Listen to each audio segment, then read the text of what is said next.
Greetings and welcome once again to Roman of the Empire. I am your host, Roman. Tonight we are talking about the 19 sci-fi classic. That's cool. Wasn't me. I swear. I didn't do it. That was me. I'm hearing me. That was me by accident. I forgot to mute your sake, I was on a roll, man. The 1979 Disney sci-fi classic, The Black Hole. So, and this is Joker and I talked about this a little bit ago, and so we are doing this weird movie, a movie that I think suffered from bad timing. Not everybody knows this movie even exists. Even at the time it came out, to call it a success would not really be accurate. It made about $15 million on top of what it cost to make the movie, which ain't a lot of money. But remember, this movie came after Star Wars. It came after Aliens and came out at the same time as Star Trek, the motion picture. That's kind of a lot to compete with. But, here we are. We're still talking about it 40 or so years later. So we're going to go around the horn here because we want to get to this review. With me, as always, my partner on this channel. He is my wingman. He once stopped me from bombing Lithuania because I couldn't find it on a map. He is Shieldwall of Dragons. Welcome back, my friend. Hey, how's it going, everybody? Glad to do this movie review with everybody here. It's a great movie. When I was a kid, it was a great movie. Having just recently rewatched it, I've there's some aspects of it that I didn't think about when I was a kid. Plus, I watched it on like second generation VHS, so it wasn't really that clear when I first saw it. But I still think it's a good movie. The concept is good, and the story's interesting. When we get into it, I think we're gonna have a good time. And I'm happy to be here with everybody, including the mobile attack tempestuous android, otherwise known as Matt, and Squeeka on here, and everybody else, and Pops, of course. So it's great to be here. Right on. He is the scourge of Gotham, the nemesis of the Dark Knight. He is Joker voice. Welcome back, my friend. How are you? Oh, if I were any more amazing, I'd be illegal. I am so glad to be back here again, reunited with members of the Cinder family.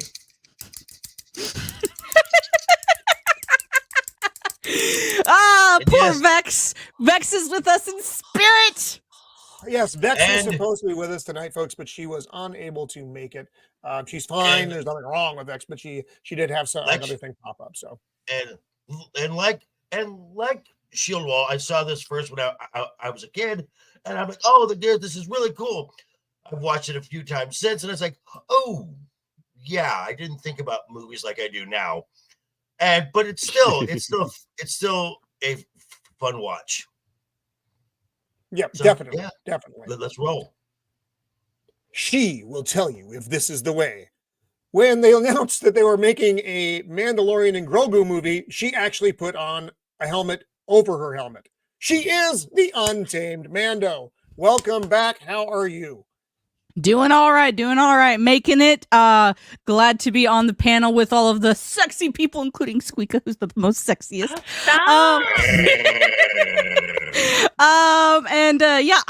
So to be quite honest, I thought this was going to be my first time actually seeing this movie. It wasn't. Apparently, I saw this movie and didn't know that I watched it before. I was like, I've seen this before. Did you have like flashbacks, like a PTSD kind of episode thing? A little bit, yeah. Right on. Okay. He is the yin to my yang. If there was an evil twin, I would be it. He's the good one. Just don't mix that up. He uses his powers for good, bringing us wonderful animated features from our childhood and comic books and movies and all the other things. He is Pops. Welcome back to the show, buddy. Greetings and salutations, everyone. It's pretty cool to be here to talk about a film that many of you didn't see in theaters. Hopefully the sound is okay. I'm on the move these days, so we'll see how things go at my end. But yeah, it's fun to revisit this movie, and it's always great to hang out with everybody. He's in hiding. That's why he's low. Disney's They They found out he was a Skrull. So. He's a Skrull. Yeah, we're an endangered group now, according to the new Marvel lore. For 5 minutes, anyway. He is the meme master of the interwebs, using his powers for good instead of evil. He is Jacob Ironside. Welcome back, pal. How are you? It's good to be back. And I just watched this 2 hours ago. First time. First time seeing it? Yes, Watching yes, it? first Wow. So it's all fresh and new to you. time. Yeah. That's Looking great. forward to discuss it too. Let's Right do on. this. Let's do it. A black hole once tried to swallow him, but his beard swatted it back. He is Beard of Liberty. Welcome back, my friend. How are you? I'm doing pretty well. Thank you for me, as always. This is another first viewing for me. Me being kind of the meme of the guy who never watched any movies ever. So I'm looking forward to getting into this because there's a lot to process here, I think. Yeah, I agree. Because I mentioned I hadn't watched this in like 30 plus years. So rewatching, I'm like, there's a lot going on. There are many levels to this. Duty. He is the man that knows all the things about all the things. He is the unbearable 73, the thad that shouldn't be, the mobile attack. Fuck. You can do it, Roman, without having a I stroke. believe in you, Roman. I believe in you. You can do it. Believe in me who believes in you. Tempestuous. Yeah. Yeah, there we go. Yay! It's like don't say a fucking thing, Joker. Don't say a fucking thing. Roman's been hanging around me way too long. Yeah, I was waiting for Squeeka to be like, now sound it out. I held my tongue. I was so close. I was like, you got this. Come on. I know. Good job. You got it. Yeah. I feel like I should give you an M&M or a cookie for such hard work. I could go for a cookie right about now. If you build a better mousetrap, you get a better mouse. That mouse is Squeeka Mouse. Welcome back to the show. How are Thanks you? for having me. I love this movie. It was my 50th birthday. I think I saw it like 16 times in the theaters. Such a great movie. I'm just kidding. I saw it for the first time the other day. But it is a fun movie. I'm so excited to talk about it. Thanks for having me. Right on. Well, And I cool. get to Let's hang with run. Pops. Oh, and you get to be here with Pops. I know it's everyone. See, they don't come for me, folks. It's We come for you, Roman. them. We It's do. them. They Don't come for come. you, Roman. Don't and come. They stay for the scissors, is what they do. Stay for the sisters. We They come have for me, with though. us Dempsey. Welcome, buddy. Good to have you out there. Always good to have Dempsey with us. The Clue. The Clue channel. Welcome. Well, thank you. Thank you very much. I think you're new to the chat for us. I think maybe. He I has don't know. been I here drink an a couple awful times. lot, folks, so it's hard to say. Hooligan Oh, S3. Hooligans 3. You had the action figures. Oh, solid. I Very built nice. a Maximum Million model. The Gourd King. Welcome, Gourd King. I know I know, yes, you are in the description for the show. There was some kerfuffle. You're here. Tom of Tom's Tinkering and Adventures, our good friend. He is going to be my Travel buddy. my Vegas. Travel buddy. I watched Charlie Varick the other day with Walter Matthau. I'm not familiar with that film. 1973. Walter Matthau is a treasure, though. So, there you go. Dempsey with the goddamn scissors. Clifton 3D, welcome. Jay, Diabolical Souls presents. Welcome, our good friend Jay. Always great to see Jay out there. Is there still an echo, or is the echo gone? No. I don't know. No, There is no Marvel is echo? not being talked about on the show tonight. Oh, and back in the chat after an absence, it's Invader Zim. Welcome back, Zim. Good to see you out there.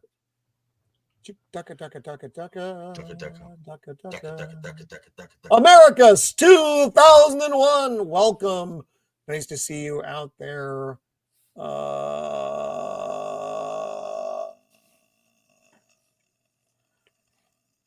I think that's it. I think Did we're he have a good. stroke? Is he still there? You're right there, buddy. I think that is everyone, folks. So since you I haven't have seen this in completed- decades, how did this get picked? Is it because of the 45th anniversary? Oh, Joker no, picked Joker, it. Cool. Joker literally just like, hey, Roman, why don't we watch By the the Black way, Hole? Why did That's his Like, voice? That's your impression of his voice? Wow. That's like What how would I hear happen Mrs. of the Empire sounds like Marge Simpson. if That's it'll- how I hear Joker. Let's see what the So, settings just say. saying. Pops. Right. You mentioned before. Will we do the camera? No, no camera. Yeah. No Okay, camera. Okay, so it would work. let's. Oh God, damn me! I wish I was smarter.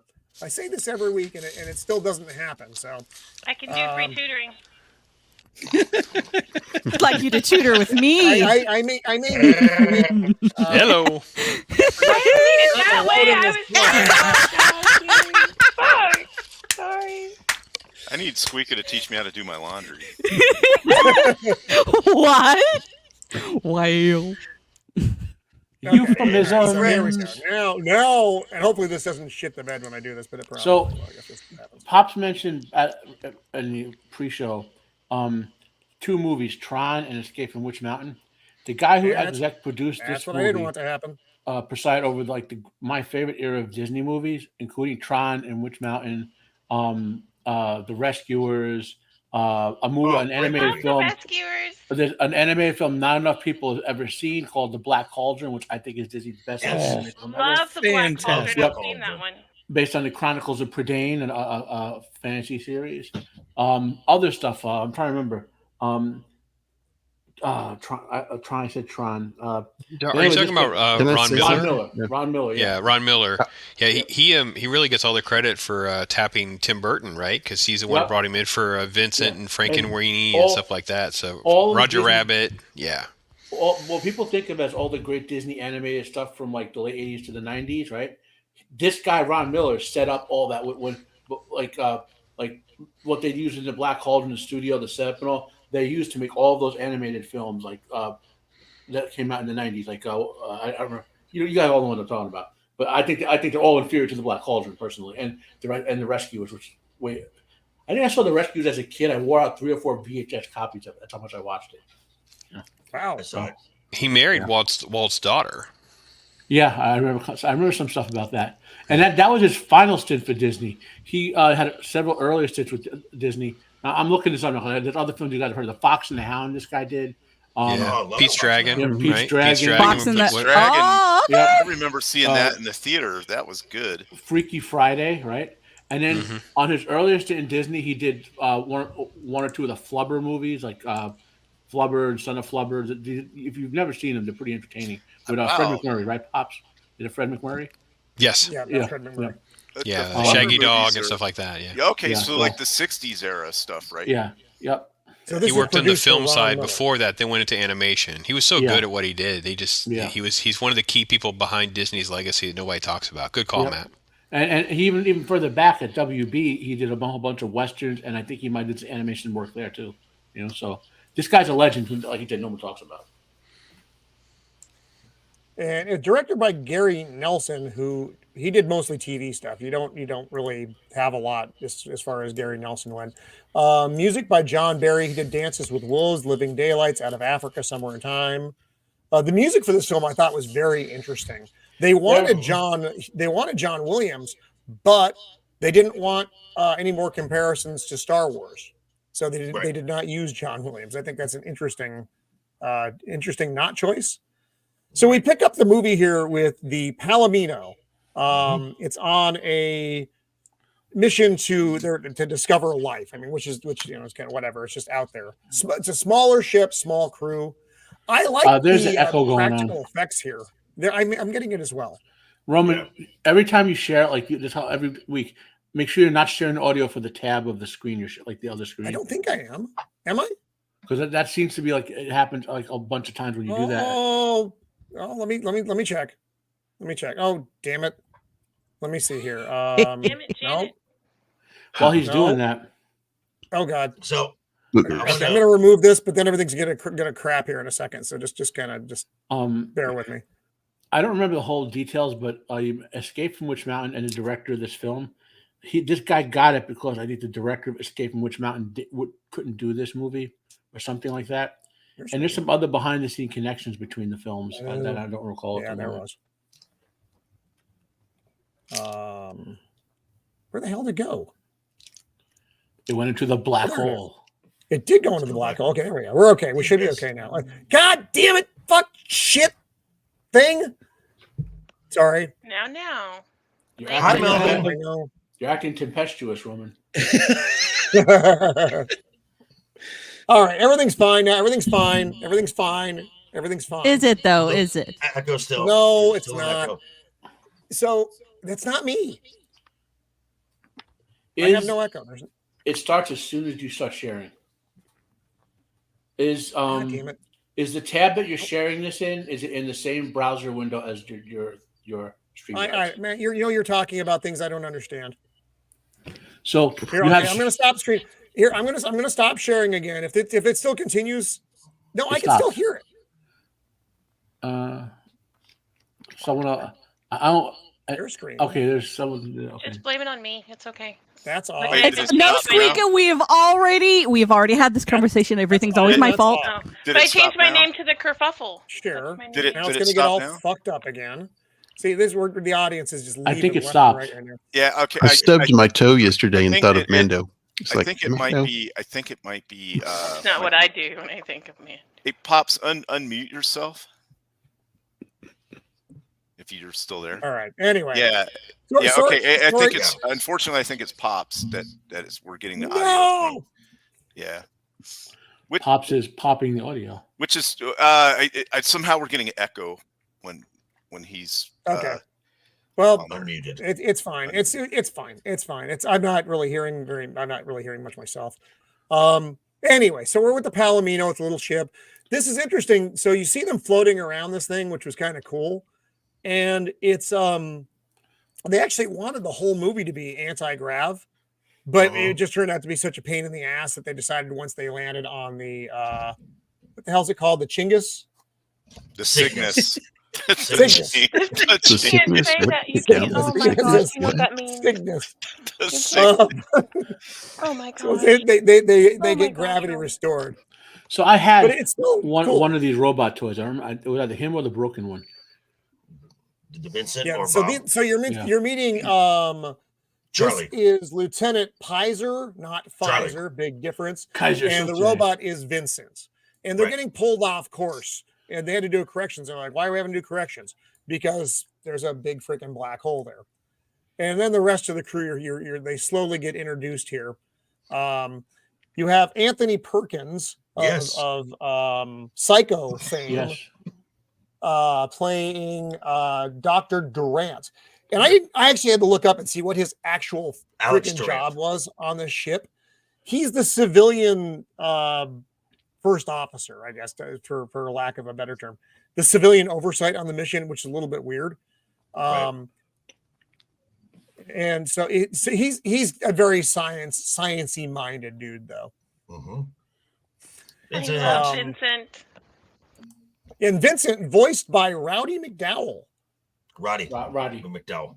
Oh, different. Oh, I'm Rowdy Piper. Fuck it.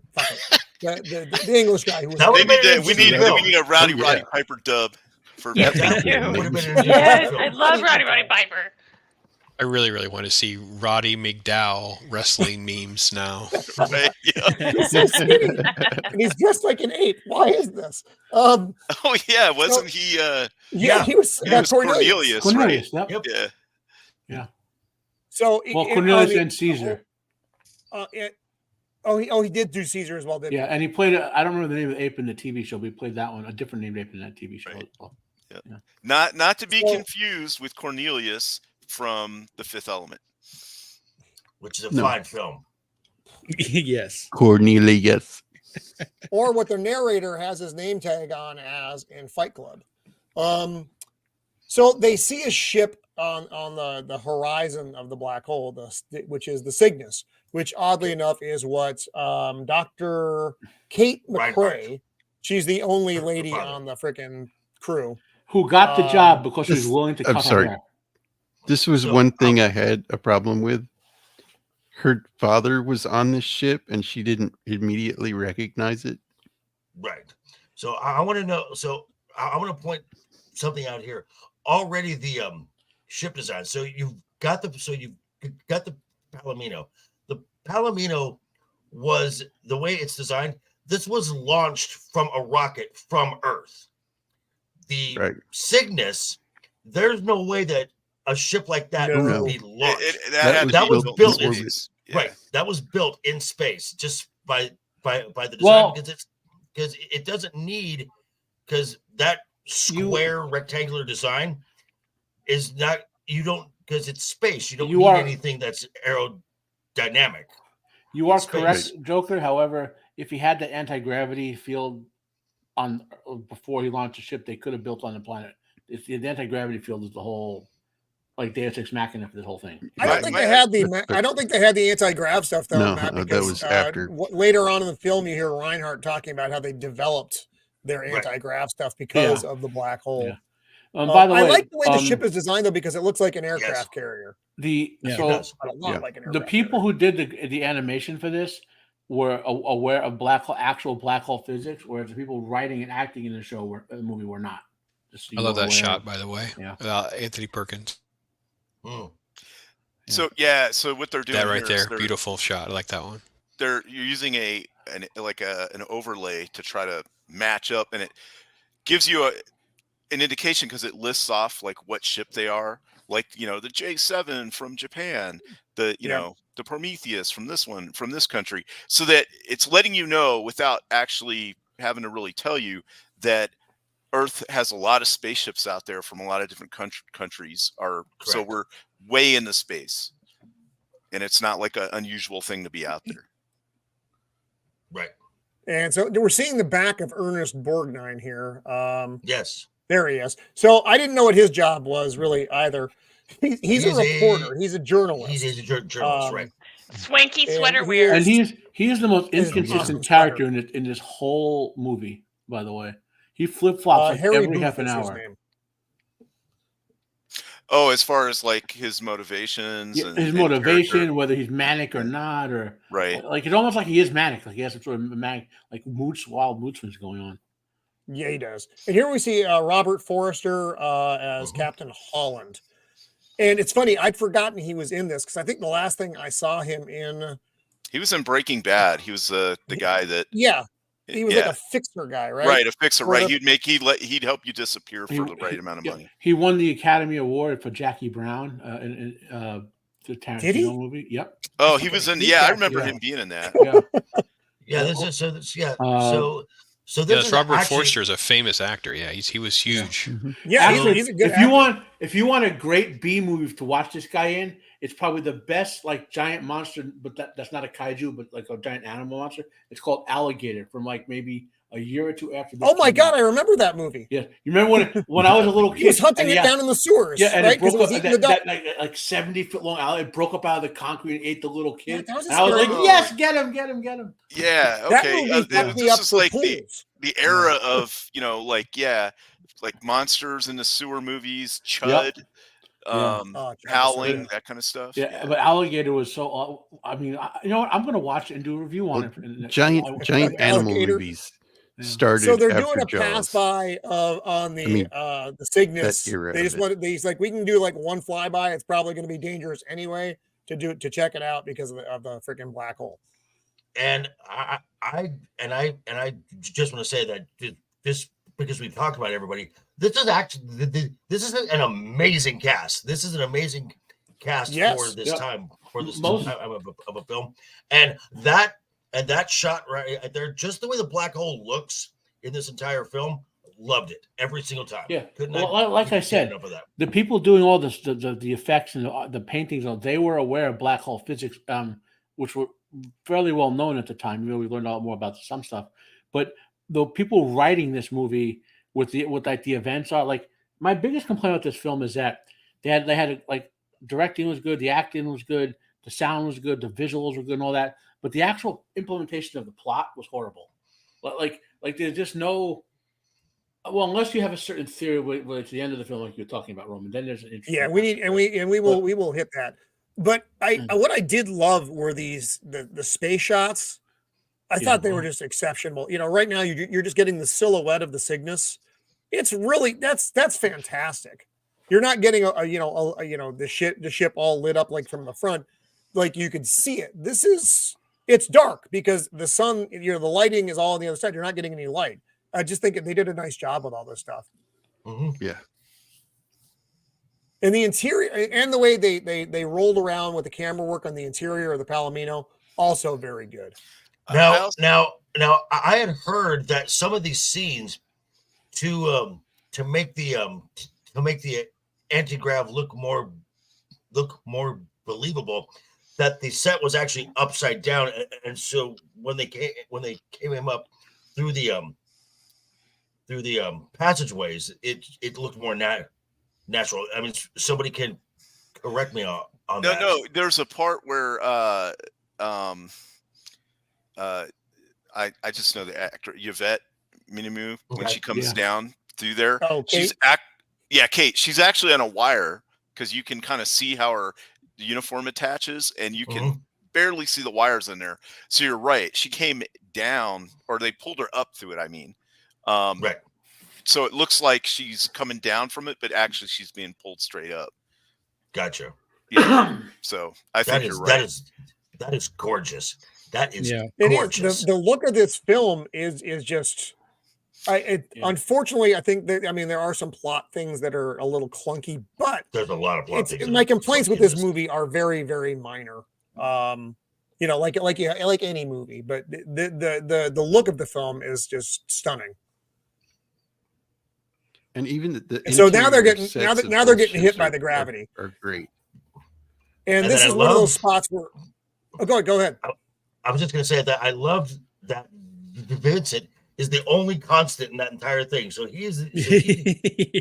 so everything is starting to move, and Vincent is just staying put. He's just spinning in circles. So, if you wonder, like people watching, like why the ship all of a sudden felt the gravity, because while they were near the big ship, they were in its anti-gravitational field, right? Yes. Right. So, and they talk about that because they when they go in to make one pass, they know the gravity is going to be rough, and they got to be prepared to do a full burn to get away from it.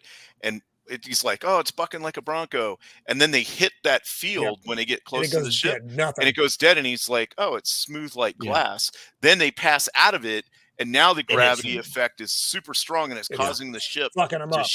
To shear, and it's causing all kinds of internal problems.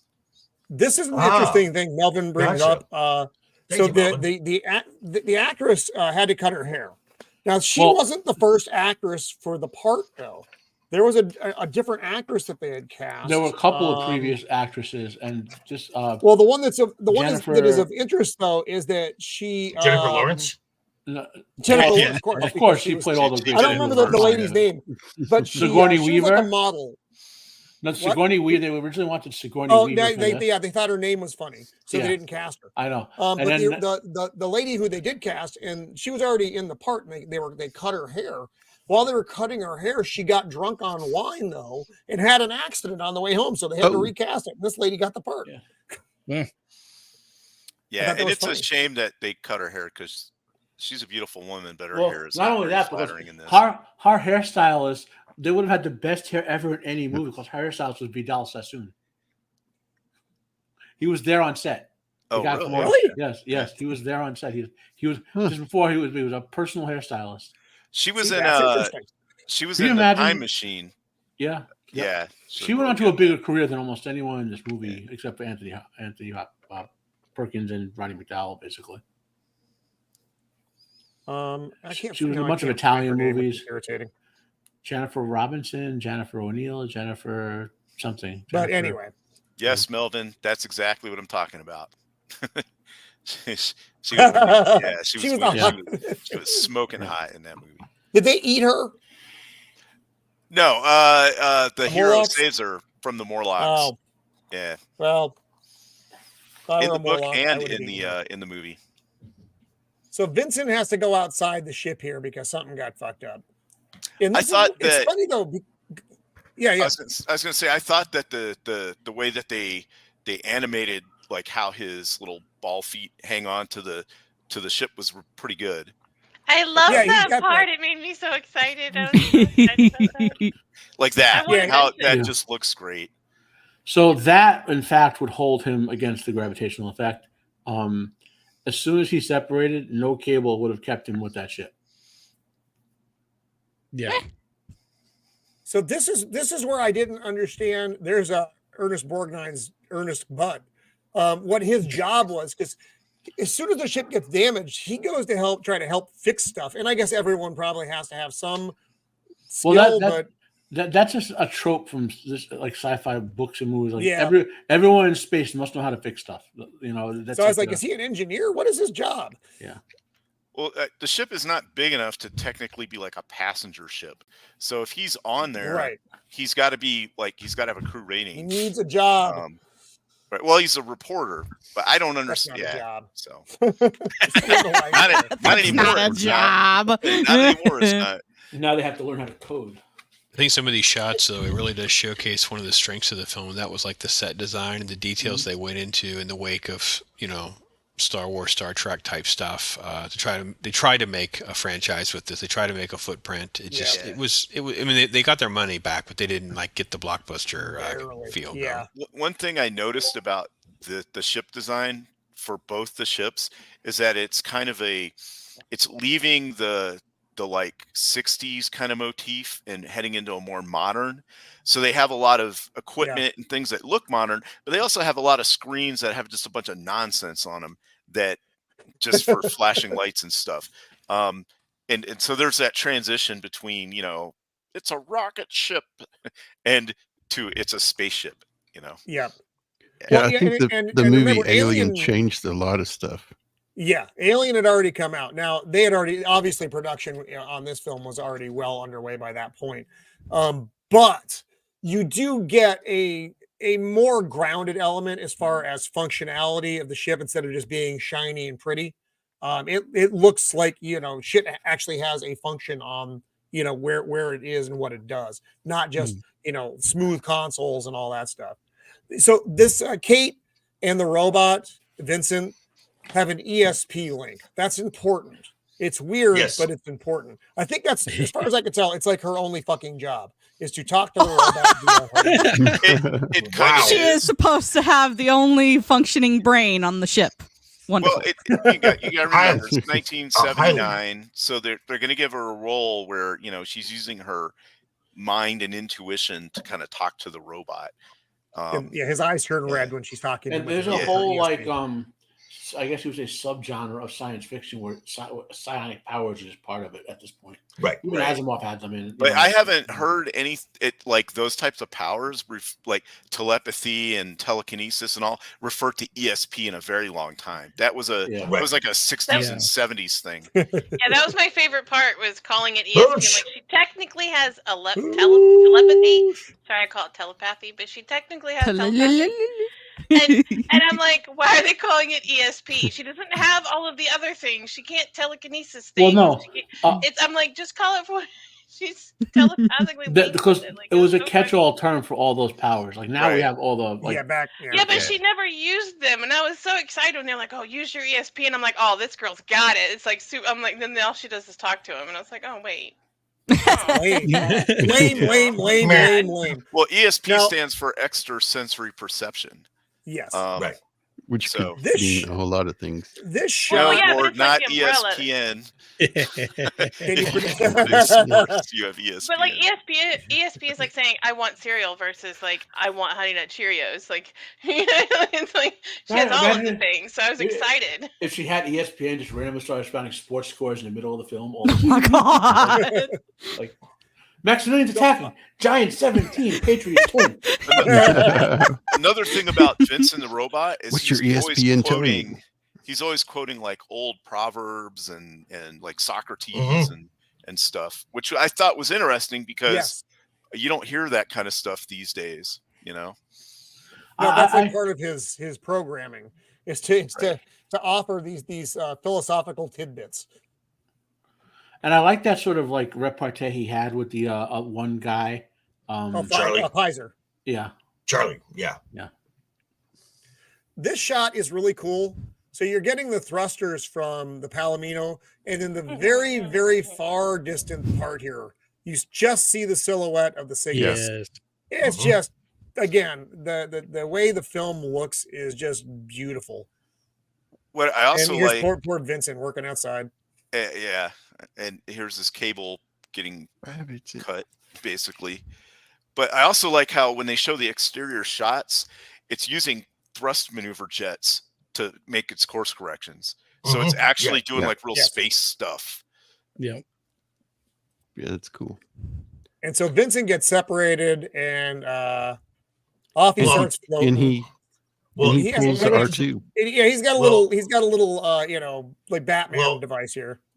Interesting point here is you also get to see what the captain's character is like. He's very, this is the mission. And when he says, what if it was the one of us? And he says, the Vincent is the one of us. Right. He doesn't see the robot as just a disposable machine. Right. He's part of the crew. I confess, I cried a little bit and had to pause because I was. Sorry. He was okay. Vincent was. Hey, Vader.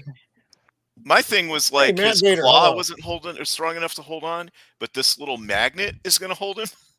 Sure. Hey, don't not so much the magnet. No, the magnet might. The cable wouldn't. Yeah. Oh, he was held on by the power of her ESP, y'all. Yes. Because her ESP the closer you get to the gravity well, like it's an exponential increase. Like if you can see my finger. So the further you get down there, the stronger you're going to get pulled in, right? So the more you need to accelerate, counter that to get out of it until you can't accelerate past the speed of light and you get trapped into the event horizon. So I don't know that cable would hold up against the thrust the ship was putting out increasingly to try to get out of that gravity well, unless that cable was made of like space titanium from Mechagodzilla or something. And it clearly was not. But when you're a kid and you're watching this, it's just exciting, and you're not really, you don't really think about those kind of things. You brought up something interesting, Shieldwall. So you said when you're a kid and you're watching this, I don't know who Disney really made this for, because it's generally, I would say this, and it's pretty dark. Certainly, I mean, in modern times now, it's whatever, but back in 1979 programming was a lot different, and this was pretty dark for your GP family audience. It was PG though. It was parental guidance. It wasn't actually that's true. Yeah, which actually meant that it did have some aspects that would be scary. That shot. Yeah, I don't want to gloss past this. So the Palomino's fucked up. They're going to land on the Chingus. Go ahead. This is you can't call it. Do you know the Roman style? So since we're getting beauty shot of the Cygnus, I had to look it up. They made two full models of the ship, 12 feet long each. Oh my God. And then for close-up shots, they made certain sections at an even larger scale. Wow. Nice. Wow. I do really like the overall ship design. I think it's pretty cool. Like what looks like an erector set kind of scaffolding, and then on the outside as like an exoskeleton, And so do you know how hard it is to do a model with that many little sticks and lines and things? I know, right? I used to do model planes and tanks with my dad, like the little bitty war ones and stuff. That's hard. Zax! Hey, buddy. Zaxamillion! What is Also, shaking? I was going to say about this time, they were making like real buildings, like surface buildings that had the same design where it was like a metal tube frame with cross sections and then glass on the inside. It's like part of atriums and all kinds of things like that. There's cannoli as well. Hey, cannoli! Hey, cannoli! Yo. And so many of these shots work. Many of these shots work because of that great matte painting work. Because this is this is Peter Ellenshaw. So this is the guy who bounced around between Disney and ILM. So he is the guy who does Tron, but in between he did Empire Strikes Back and stuff like that. So he's a matte artist genius, and so it's one of these things where a lot of the perfect storm was coming together for these visual effects and model making and stuff like that. With the visual aesthetic of this ship, this is like 10 years after 2001, Space Odyssey, which started the more realistic looking. It wasn't the first one, but there was one of John Carpenter's early films, Dark Star, had a similar looking ship visual aesthetic. It's a great dark sci-fi comedy if you've never seen it. So I think, who was it saying? Was it Shieldwall? Like a lot of sci-fi was shifting to this more realistic looking visual aesthetic around this time, as opposed to sort of the stylized Star Trek, Star Wars type of thing. Even though Star Wars is kind of in between both of the two extremes, So. Yeah, I would agree. Right. Yeah. This shot. They had been hailing this ship. When the Cygnus lights up. Oh my God. When the Cygnus lights up, it is just. This is like a Gothic cathedral. Ship porn. Yes, it is totally gear porn. And then when you meet Reinhardt, it's like, okay, I get the dramatic. I get the dramatic effect of because when you meet Reinhardt, this ship totally fits his character. And if you watch Star Trek: The Motion Picture, which came out within a month or two of this, they were competing. V'ger looks more like this ship than the Star Trek ships. If you watch the original Battlestar Galactica and you see all the ships in the Colonial Fleet, they look a lot like this ship. Yeah. So Kate's pointing out that there are their hails got ignored initially, and then as soon as they were coming for a landing, that's when it lit up. And then Kate's like, she thinks she sees.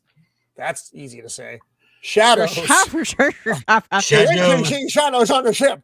She thinks she again. Roman's been hanging around me way too much. I do not sound like that. So she's pointing out because remember her dad was on the ship and she's like, hopeful.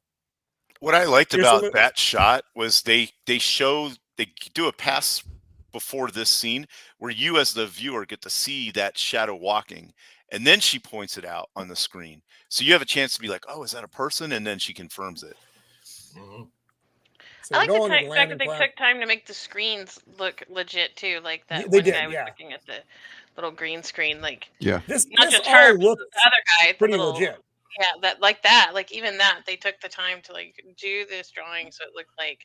I mean, that just to me enhances the tech and the spaciness of it. Yeah, and he's lining up the landing platform with where the ship is. That's what he's doing in this shot. That actually has function, and these are just random fucking numbers that don't mean anything. Right, and that's my other thing is you have this just random board putting numbers up.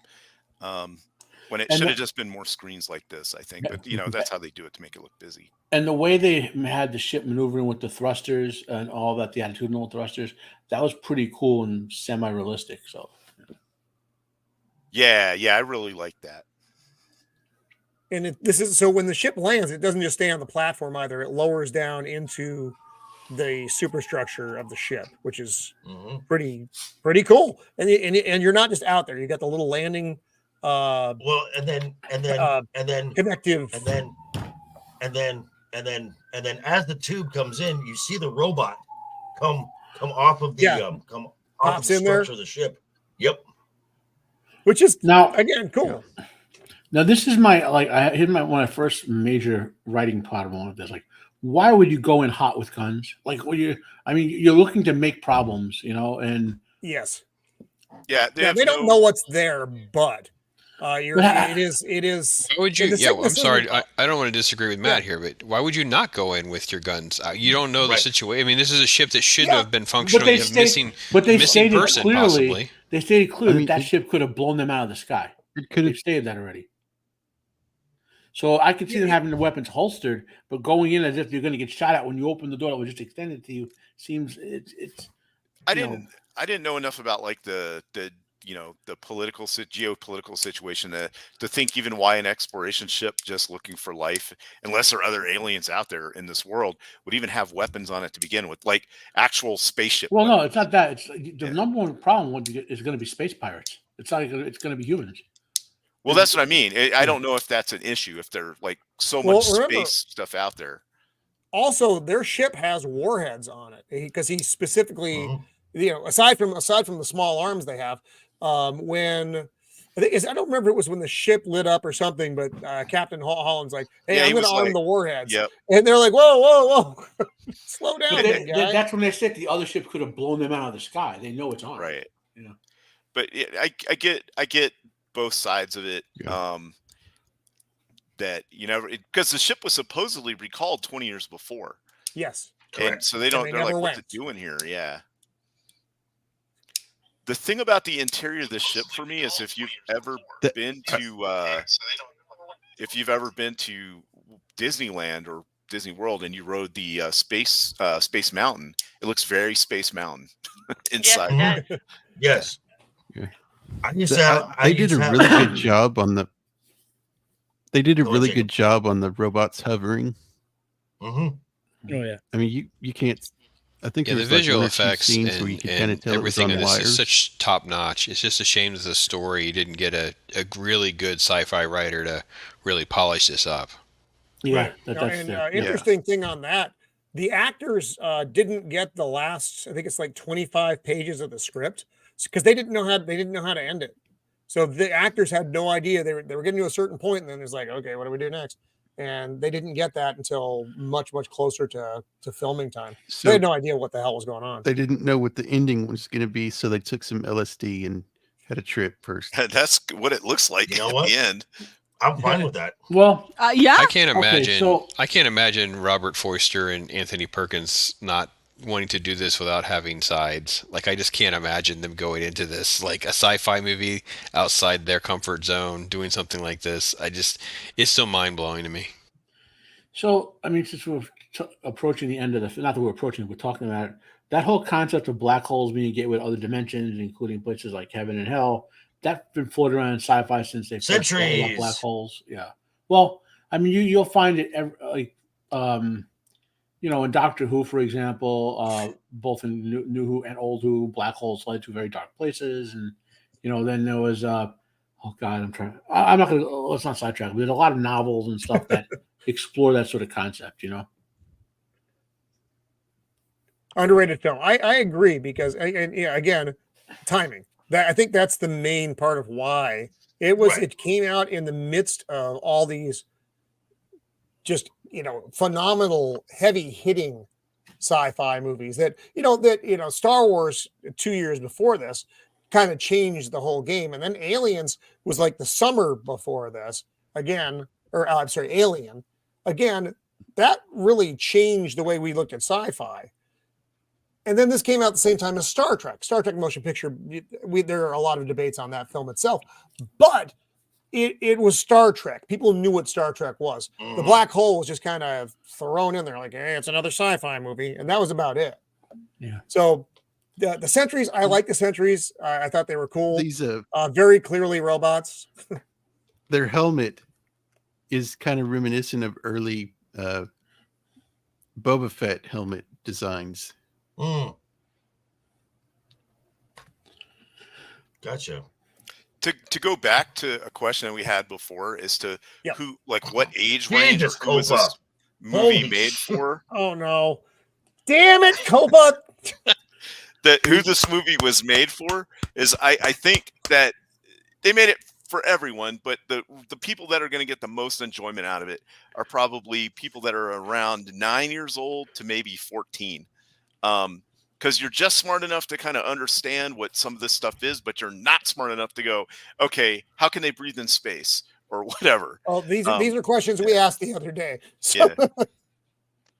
But I think that's who it was, because I know I enjoyed it a lot when I saw it at that age, and I had really good memories of this movie. And then I saw it again the other day and was like, oh, okay, it's still a good movie, but I have more questions. There's some things. Hey, for those who were there, ride that they went on, by the way, this little trek thing this little roller coaster. This was one of my favorite parts. I want to ride this. Was this supposed to be 3D? No, I don't ever think it was supposed to be. Okay, I don't think it was. It's just the way this scene was filmed. The ride that Squeeka likes. There had to be a better way to say that, and I apologize. This was just this was a Space Mountain shot for sure. Yeah, exactly right. This was based off their. But it looked like it should be 3D, just kind of the way it was filmed, a little wonky. Hey, Jana, welcome. Also, Jana. I had. We got Jana. I We didn't got think of it Sassy at the Snout, time, we got a full. but group now out I there. had some like questions about the design, about the functionality. Is why was it so big inside? Look at this. Look how much space is wasted. There's a lot of Massive. empty fucking space in the Yeah. ship. Well, Granted, the crew is supposed to I know be they bigger, wanna make but I it don't know how look big the epic. crew was. I know they want to make it look epic, but well, no. Yeah. Think know. about the size of the engine and the amount of fuel you would need for those ships. So most for a ship Zach. that big, you would need most of that's just going to be fill-in for the gigantic fuel tanks and engines. It's like if Babylon 5, people realize most of the space station was that big because of the gigantic nuclear engines. So it, like even 2001, when you talk about it's a gigantic framework to connect you to the Yeah. engine that you can't be near because of the radiation. Well, weren't they supposed to go search for new life or habitable planets? I mean, what if this is just storage space, like the back of a pickup truck, to just throw all the stuff they find and cart it back? I just found it You know, interesting the big that space pickup. that it's almost like a cathedral or something. Yes. inside. Well, it Well, could this serve, is a. Go ahead. it could serve like Squeeka said, probably, but I'm just the visual aesthetic they're going for is that the massive engines that you can't be near because they'll fry you for radiation are on one end, and the place where the people live is going to be on the other. You know what I mean?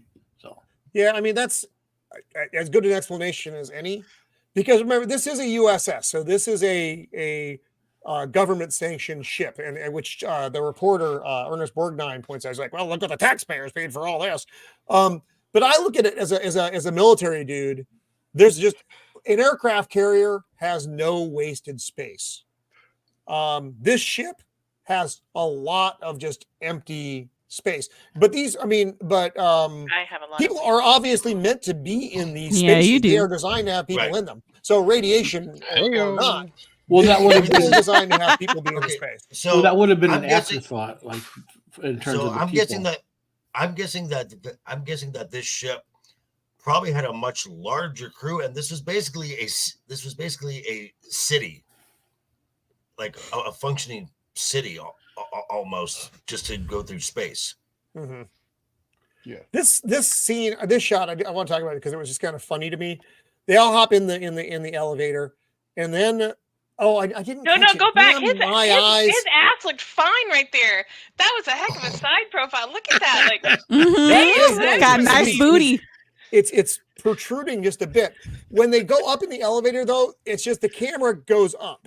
So you're just getting the idea that they're going up in an elevator. I just thought the way the camera worked was kind of funny. It's all Um, that time in no gravity. It's just loosened up his gluteus. Yeah. This is my favorite shot. That is a beautiful shot. Ooh. This is better than Robert Forrester's loose gluteus. This is it was just beautiful when it all opened up and you get the colors and what I'm assuming are supposed to be planets or some fucking thing. That's a lot of street. I don't even know what the hell they're supposed to be. Mm-hmm. I thought that they were planets that they were surveying, or Yeah, and that's what I'm thinking or too. Because there's like things one is a attached to it. sun I and the don't- other one's a planet. Oh, Yeah. there Right. you go. Yeah. Yeah. Well, then where's the other half of that planet on the left? Right? Um, What is that? I don't know. Maybe Where'd they Where'd only it need go? they only need the Actually, north. The half moon. Okay. that's holding something. That's like a look at the way the constructed. That's holding. Yeah, that there's- up. Oh, I maybe don't that's know. I don't the know thing what that's the fuck it is. generating the anti-gravity field. I think we Maybe. see that later. Yeah. Actually see that later. Maybe they're making their own planets, y'all. Mm-hmm. Mm-hmm.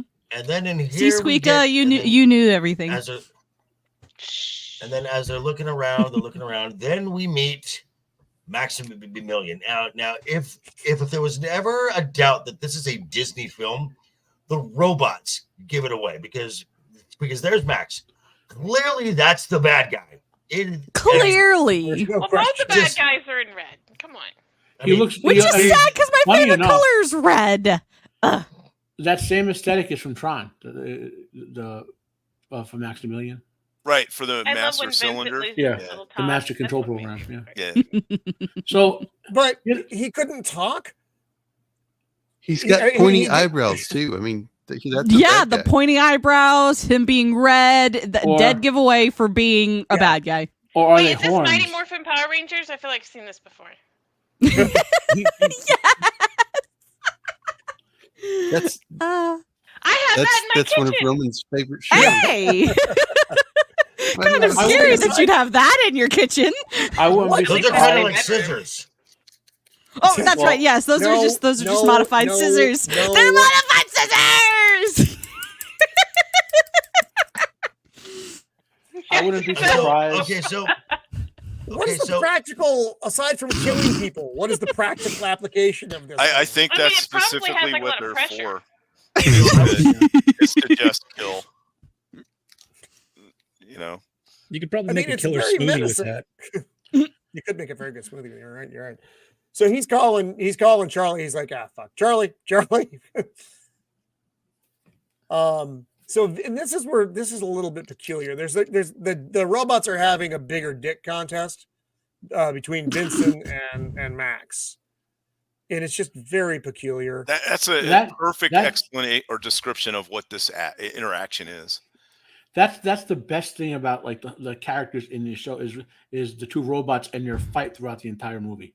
You know, they're sort of play of character against one another. You know what I mean? The good robot versus the bad robot. And at this point, they think Max, they don't know what his fucking name is. They think this red robot is in charge, and they say such, and then you get the voice from behind. Oh, he's not in charge. And it's So- again, and the dude, so again, and as a dramatic Hans Reinhardt. entrance, so as a dramatic entrance, because he's there the whole time. He's just in the shadow, Yep, just waiting. waiting to reveal himself.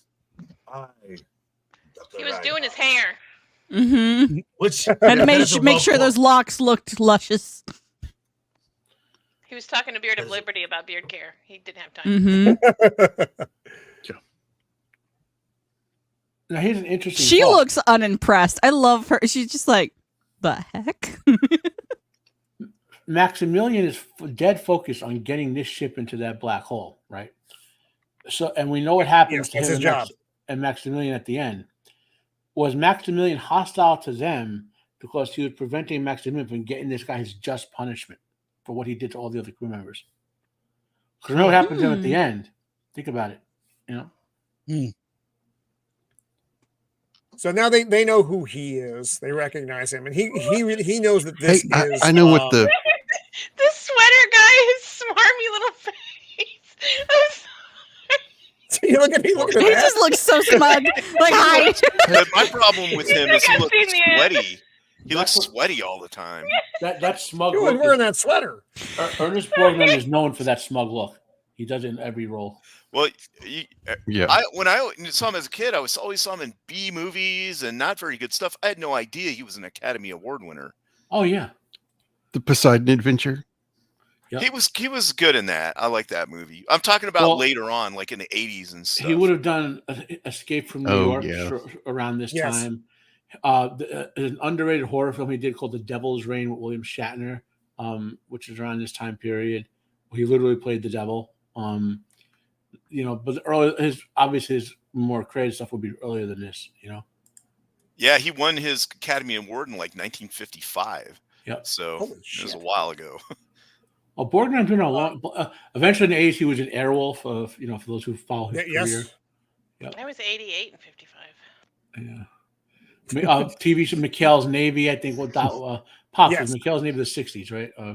Trying to remember other stuff. Was he in the Dirty Dozen? Yeah, he was in the Dirty Dozen. He played Yeah,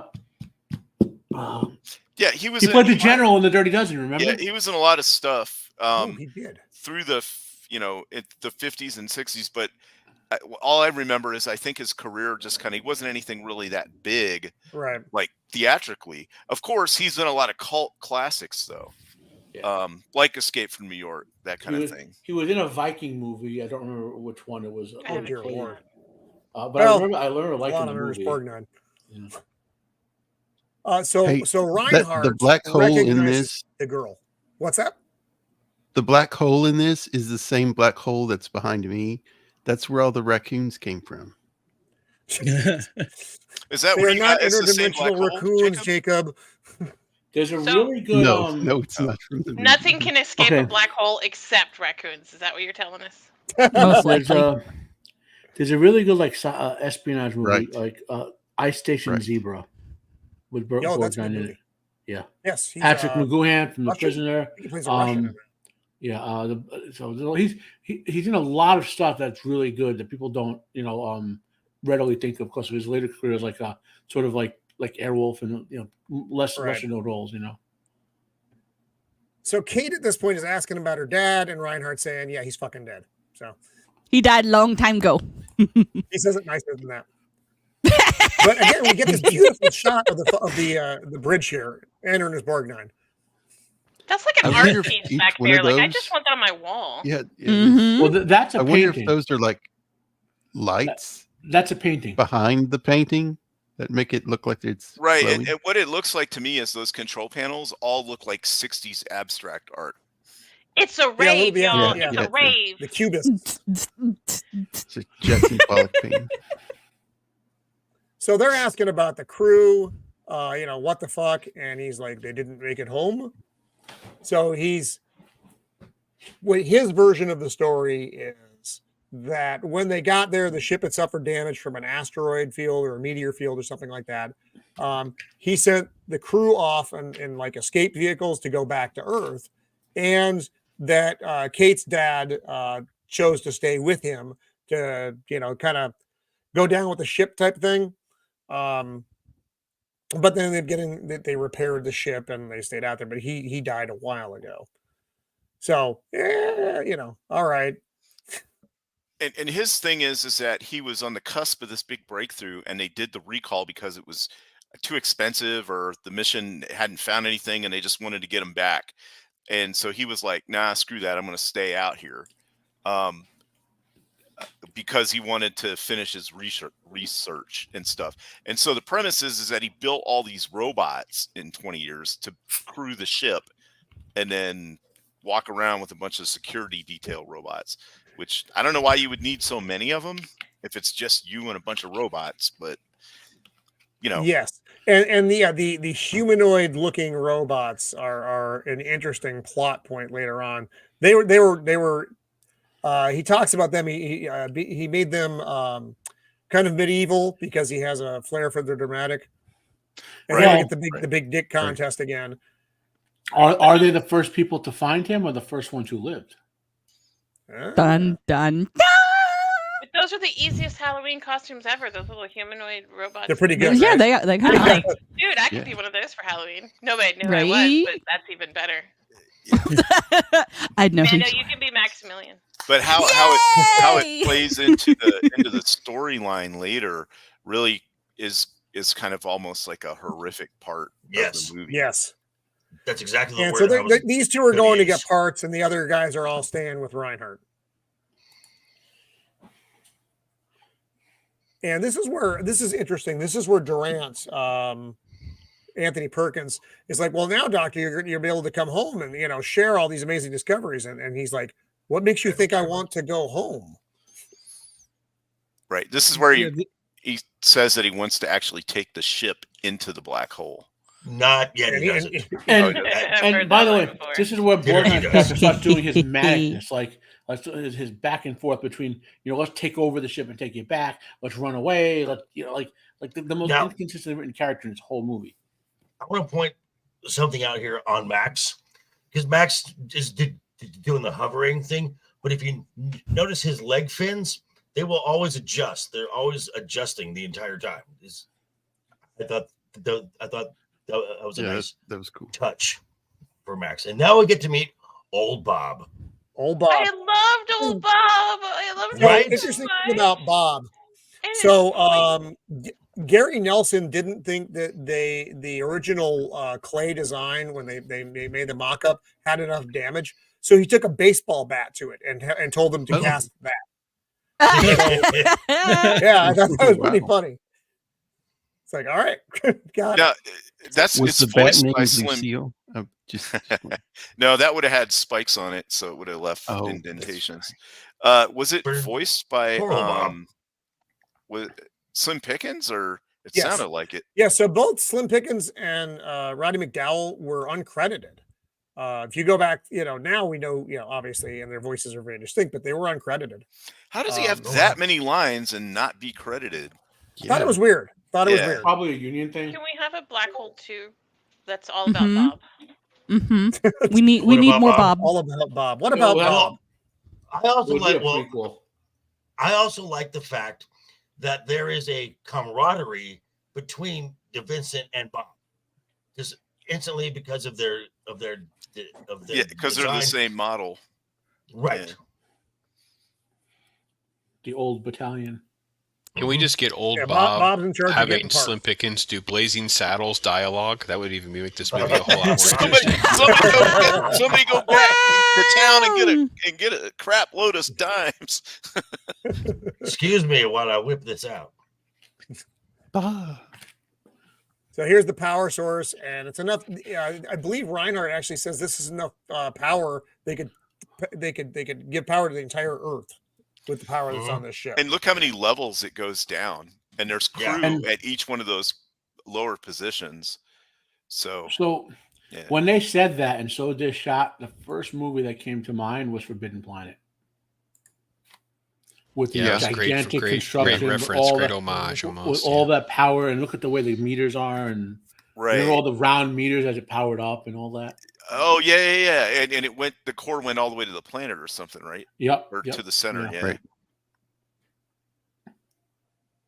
And then here's just Durant kind of which they kind of copied in massaging Babylon Reinhardt's 5. ego. Ernest Borgnine sneaks off because he's Ernest Borgnine. He's probably going to look for a sandwich. No one knows. Yeah. So this is like personality switch number 2 for Ernest Borgnine. Right. And at this point, Holland's heading back to the ship to try to work on repairs. But then he sees this, and he's like, "What the fuck?" Right. So this. You look at this, you immediately know it's a funeral. There's no, there's not really two ways about this. It's a funeral. And then he gets out and he starts wandering through the crew quarters. I liked the crew quarters, how these were set up and how these looked. Although it'd be nice if they actually had some doors on. That's what I was thinking. So I'm like, man, It it's sucked very good like that. roomy. But For some reason, I thought that they were sliding. Like I don't know. Maybe I was just that's what I imagining. think. Maybe they were like up. They would come down from the top or something. maybe, but Mhm. it doesn't give an indication that there's a door. But I looked at the rooms and I was like, you know what? This wouldn't be bad for you. Dude. Yeah, that's a great my room. God. Yeah. No, That's that's better what- than my Not dorm really in a lot. college. If they're not really human, are they living quarters, or are they just kind of? no, we don't know. Well, but these those are were like sci-fi the girly living pics on the wall. quarters. These were living quarters Well, for the at least crew. the bathroom has a door, or the closet. The closet. Closet. Yeah, Which Where's the bathroom? Which then he notices because, as Reinhardt said, Yep. the crew all left. Well, why would they leave their Yeah. stuff here then? I Yep, mean, all I their could stuff see is them there. not taking absolutely why would you need this many uniforms if you were trying to escape? But yet there's a lot of stuff in there. Uniforms anyway. Look There's a how lot of clean they are. uniforms. They're Right, clean. and still hung up. It's and still still hung up. hung Yeah. up. 2 pairs of boots. Yep. But yeah, that's good. That's good attention to detail though as well. From Yeah. the good Lord, my brain stopped functioning a little while ago. I stopped drinking this month, and my brain hasn't worked right since. The set design, Right. just yes. like I said, they caught a lot Yeah. of just the little details, which are really solid. And now, look at, the size of this room, though. Again, talking about an aircraft carrier, fuck, you're gonna fit like 9 dudes in this room. I'm not even joking. Yeah, this is like an officer's quarters or something. Yeah, this is like a high a high ranking dude who was in a stateroom by himself. He has about this much space. Right. Because, like I said, they don't waste room on actual military ships. There's still a lot of wasted room here, but that's okay. Now you have the lining at the basically doing honors. The robots. And then they jettison him out, which I think is another just this the shots. Everything looks so good. And so, Pops, who was the artist who did the matte paintings for this that you said? He might be. We lost him. No, I think he's like calling his wife or something. No, okay. I'm sorry. It's I forgot his last name now. I'm sorry. I got distracted. Peter Himshaw. Hang on. I want to mispronounce his name. I'll get it for you in a minute. Okay.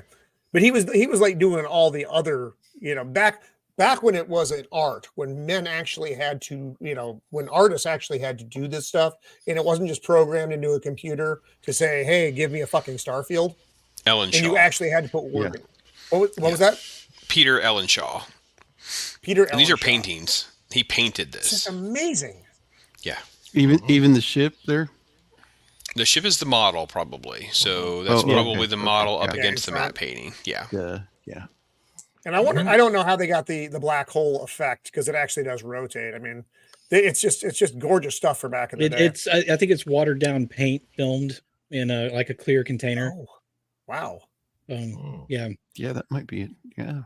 And again, this is the guy this is the guy that's been doing this for so long. He's the guy that was working with, Mary Poppins, Bedknobs and Broomsticks, and obviously he goes from this to Lucasfilm. So he's one of these unknown people that are just, gurus and figuring out ways to make it look so good. I just pulled him up to look at the 1940 Thief of Baghdad he worked on. Oh my goodness gracious! Ooh, I like that movie. That is a great movie. That's a movie. Yeah, that's a really good movie. To go back to the non-use of computers and the way that artists had to do this, I also love these older films for the cinematography and the use of cameras and things, because like I said earlier, I just watched the first Terminator for the first time too, and I love that it's dirty. It's not cleaned up like a computer would do it. It's not processed through a bunch of things. People's skin isn't perfect. You see the guy sweating in his little sweater. It's like lived in. It's and it's not dirty in a bad way, but you can see all of the stuff. Sometimes you can see smudges on things, and I love how true it feels, and I love that old movie dirtiness of it, if that makes sense. She likes things dirty. I do. Oh my! For instance, I had to. I had to. For instance, the beat up robot. I mean, to take a baseball bat, to the clay model of it. That's they paid attention to these little things that are just overlooked when they CGI something. And Squeeka, that was exactly the line that George Lucas had said. That's why there's blaster marks on the Millennium Falcon, etc. It's like he wanted a universe where everything had been lived in, and not, squeaky, clean, glowing silver and all that. That's why Star Wars looks the way it looks. So this is that era where you're seeing that transition with a new style of the science fiction. It's not even just the purposeful dirtiness. It's the my god! Speak his name and he shows up. It's just like Beetlejuice. But it's not just the intentional dirtiness. It's just the realism of it, that it's not cleaned up and it's not prettied. You have the uneven shading and everybody's wrinkles, and that's what I like about it. It's not prettied up in a way. That's quite the garden there. It is quite the garden. This is an interesting clue that they drop, that if you what do they need all that food for, right? So then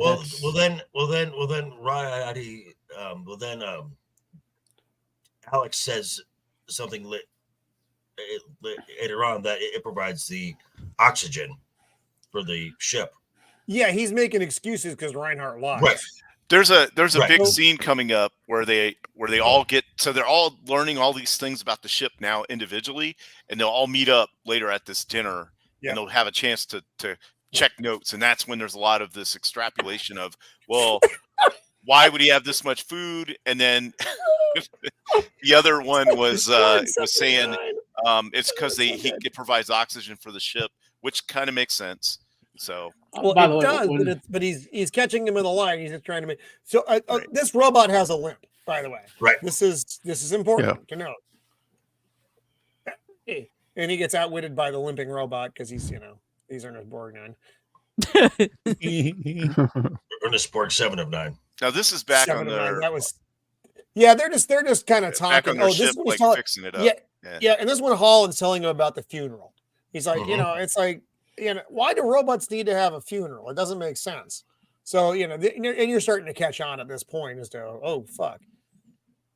And poor Vincent's sitting there thinking, y'all wouldn't have a funeral for me? How sad. Right?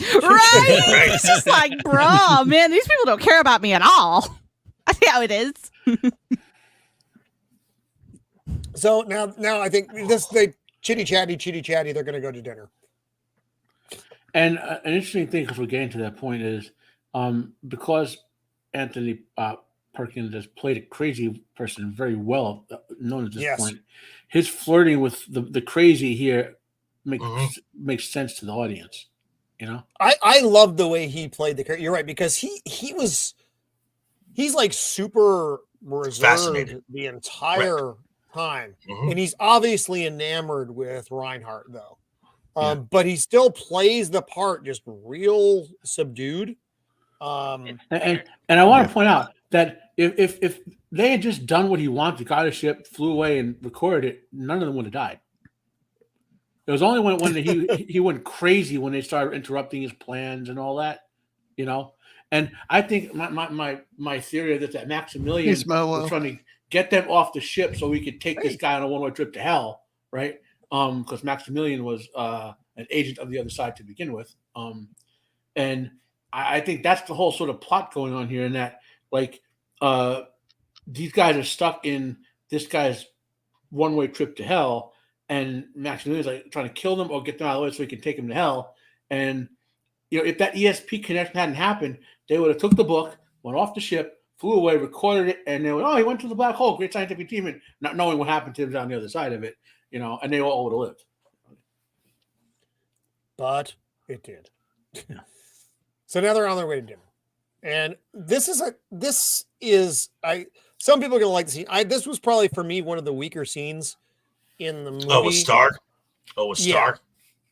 So they're dumping Vincent off basically so he has something to fucking do.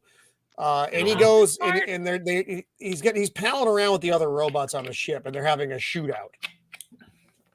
Okay. This harkens back to like the old Daniel Boone's and stuff, where he always had to have like a shooting competition to show who's the tougher person or whatever. But they have to do this to establish that Vincent and Bob can take on Maximilian.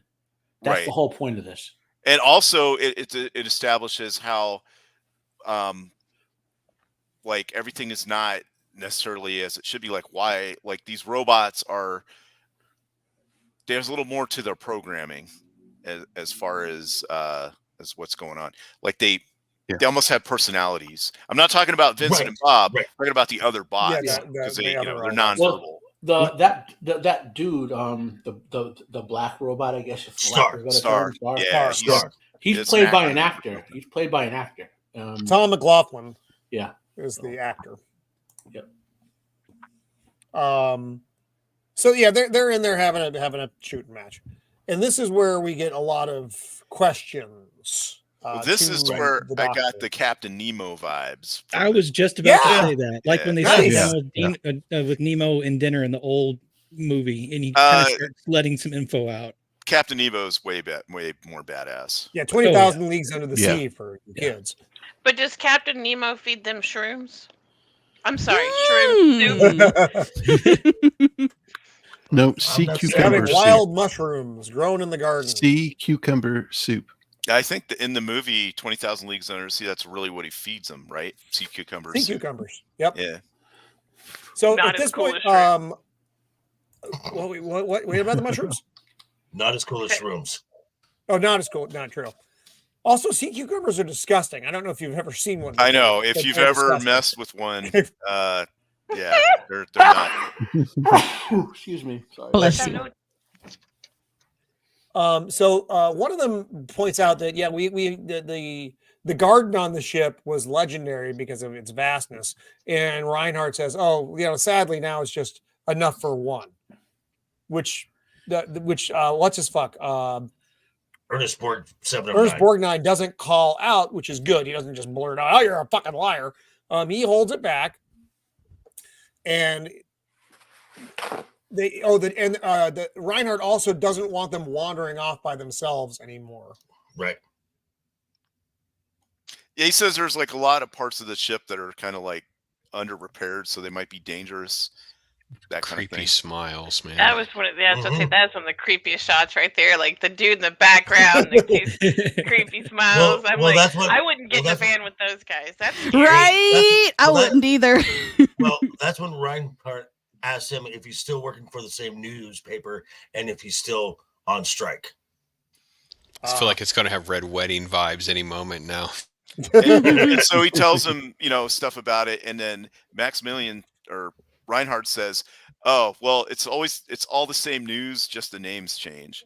Right. Yes. Yeah. Which is actually pretty accurate. Yeah. Even now. Also, as far as those two guys trying to get you in a van for Squeeka would be driving the van, trying to get them into it. Don't be giving away my secrets. Don't be telling people things. Hey. If it says machine repair on the side, it's me. Exactly. Well, Pops, you mentioned Red Wedding, like this dinner scene with the way the human robots are dressed and all, and the scenery reminds me of like Vincent Price Fall of the House of Usher and Mask of the Red Death. The imagery from it. Yeah, Mask of the Red Death for sure, absolutely. Yeah. Yep. What I found intriguing about this room is it's very opulent for being on a ship, for one. Yes. And also, the way that it's shaped, I'm taking it, it's underneath the main control room, like up above it. And this is like on the bottom side of that sphere that's at the top of the tower on one side. Well, all that furniture is crafted from leftover human bone from the bodies. And it's like, Yeah. Well, it's not inaccurate though for a captain's like their fancy mess on a ship. So their normal dining is not this. This is where you would go when you were having diplomats on board. Right. Yeah. Right. Exactly. Diplomats. But it is very accurate in that regard. Well, I mean, they established early on that Reinhardt he has a flair for being kind of opulent and things like that. So I kind of take this as he designed this area of the ship for himself. Right, because I believe that he designed this ship and was head of it to actually go out and do the mission. So this is part of his design. Yeah, that was what I got. Yeah. And this is where he's telling them he's going to drive the ship through the black hole. And Borgnine's like, that's crazy. If Pat Boone came out and sang a song right now, that would make this and 20,000 Leagues set in the same universe, right? Right. I mean, I've gotten that look from friends when I've been like on the outskirts of Tornado, like I'm going to drive through that thing. Let's do it. You can do it. Let me do it. Let's do it.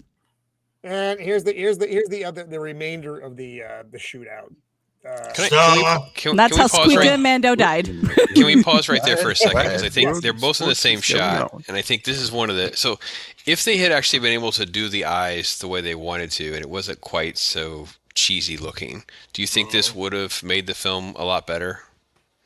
You're talking about for Vincent and Bob? For Bob and old Bob particularly, yeah. It's just, he's no longer Vincent. He's new Bob. Yeah, like they made his eyes kind of gotta get him an upgrade here around to try to give it some character. Well, they were trying to. They could never get it to work. Is what I had read. Well, because why would his eyes change shape? It doesn't make any sense. Right. I mean, unless they were like there was like big dent right here. You can't see my cursor, but it did dent to the side of the eye. That might indicate why it was deformed, but it's maybe that's just years of abuse of Max and Star.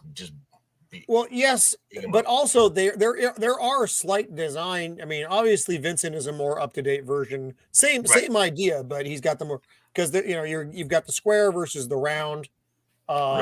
Just a little bit smoother edges. A lot of this shit is exactly the same, But Bob is at least 20 years older. Yeah, At least. Yeah. So I don't know. Old Bob's got the why Watto hat. I like that. Yeah. I love that. old trash. And then we get the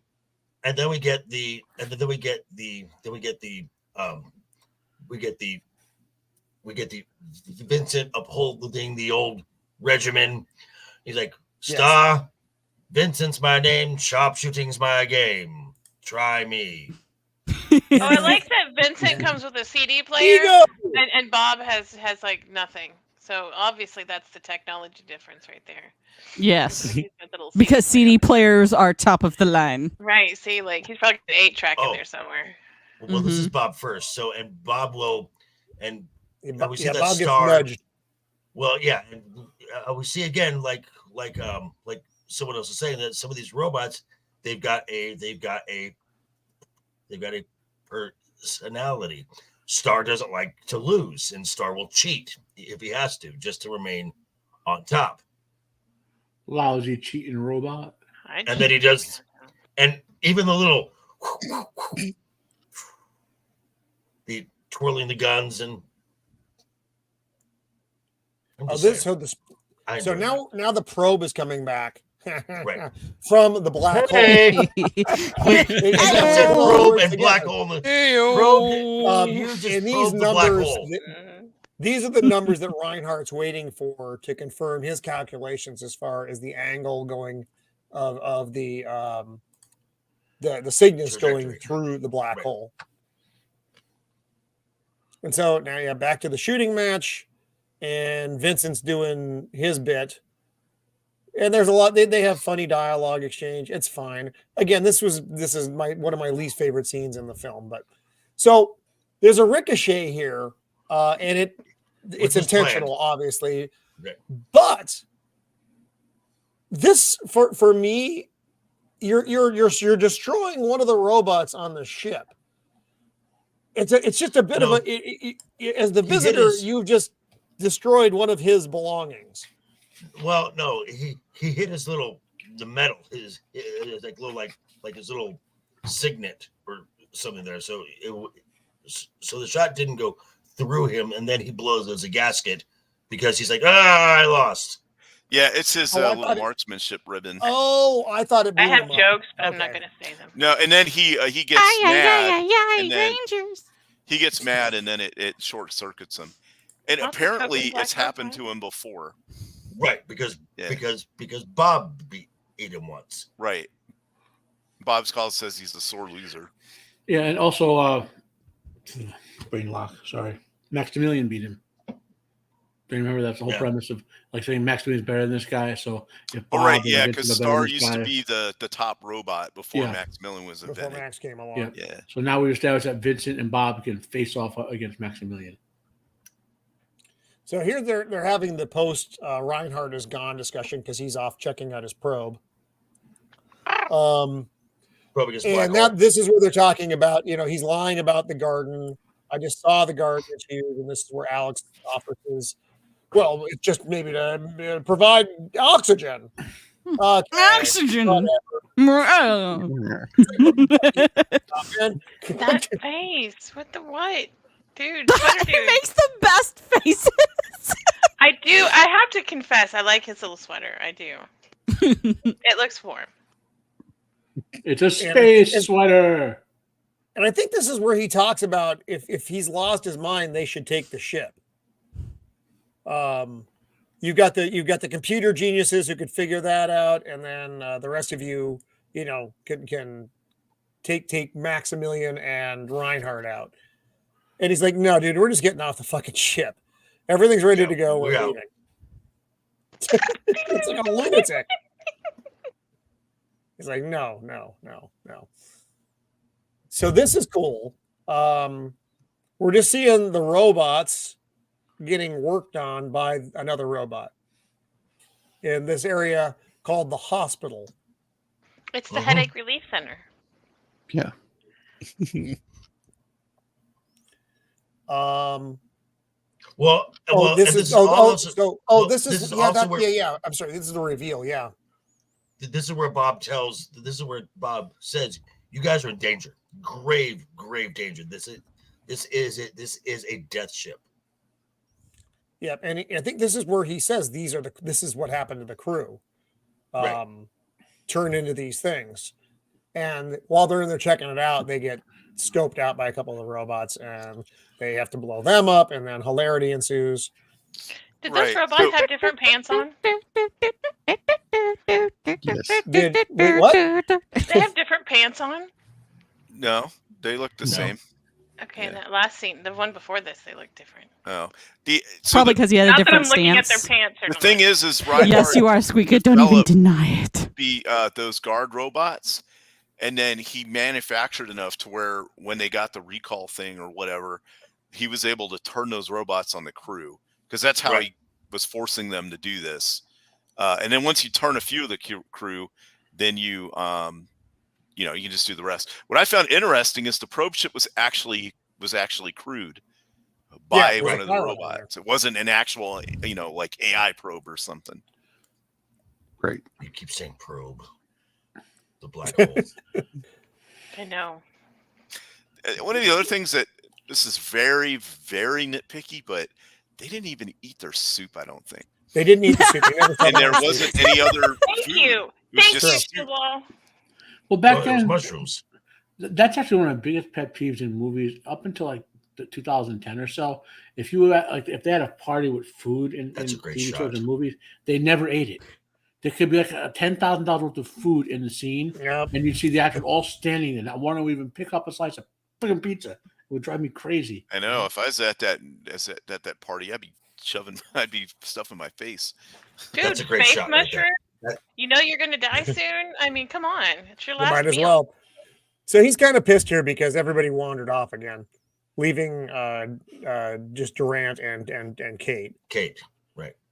It's like, God, he's angry he didn't get the role of Nemo. Mm-hmm. He's angry he didn't get the role of Kate. He's like, you get to play Psycho. You don't get to judge me. That's the thing. I never actually got the idea that he was like into Kate, or that anybody was really like she was just part of the crew. Now later on, you see where her and what's his name, each other or whatever. Holland. Yeah, but I never really got the idea that they were like a couple or anything. No, and I think it's Reinhardt isn't like, well, why don't you come back to my cabin kind of thing. You know what I mean? Yeah. Like, which you might see in a lot of other movies. Reinhardt is focused on one thing, getting into that black hole. Yeah, he's all about Yeah. I'm sorry, that wasn't funny, man. But he's all about the science and what he wants to do. He just wants these people gone.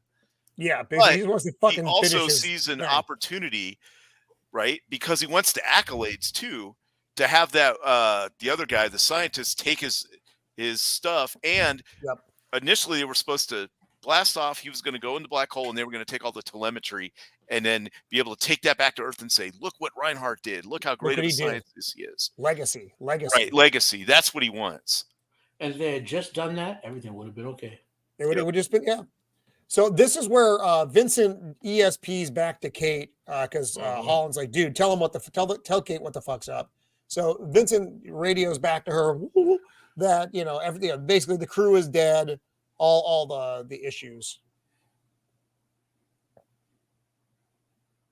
And now they're going, back in the control room. And this is where Alex is putting in the big pitch to stay with Reinhardt. Right. He actually believes so much in what he's doing. He wants to he does not want to leave. Right.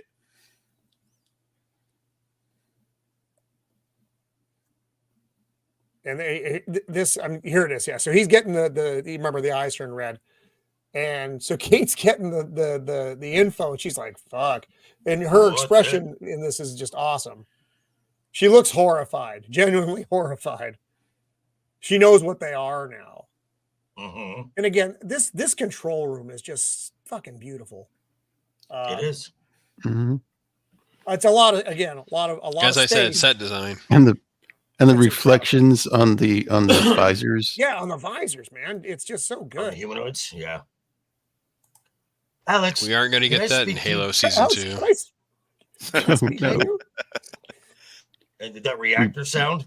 Yeah, the reactor. rings though. Yeah, 'cause No, he's bringing it to go full back power to now. the shot with the go forward. Go forward. No, Other the way? Yeah. Right there. They even have it detailed to where you can see like the pole of the ship on the Right. panel behind him. That's so Yes.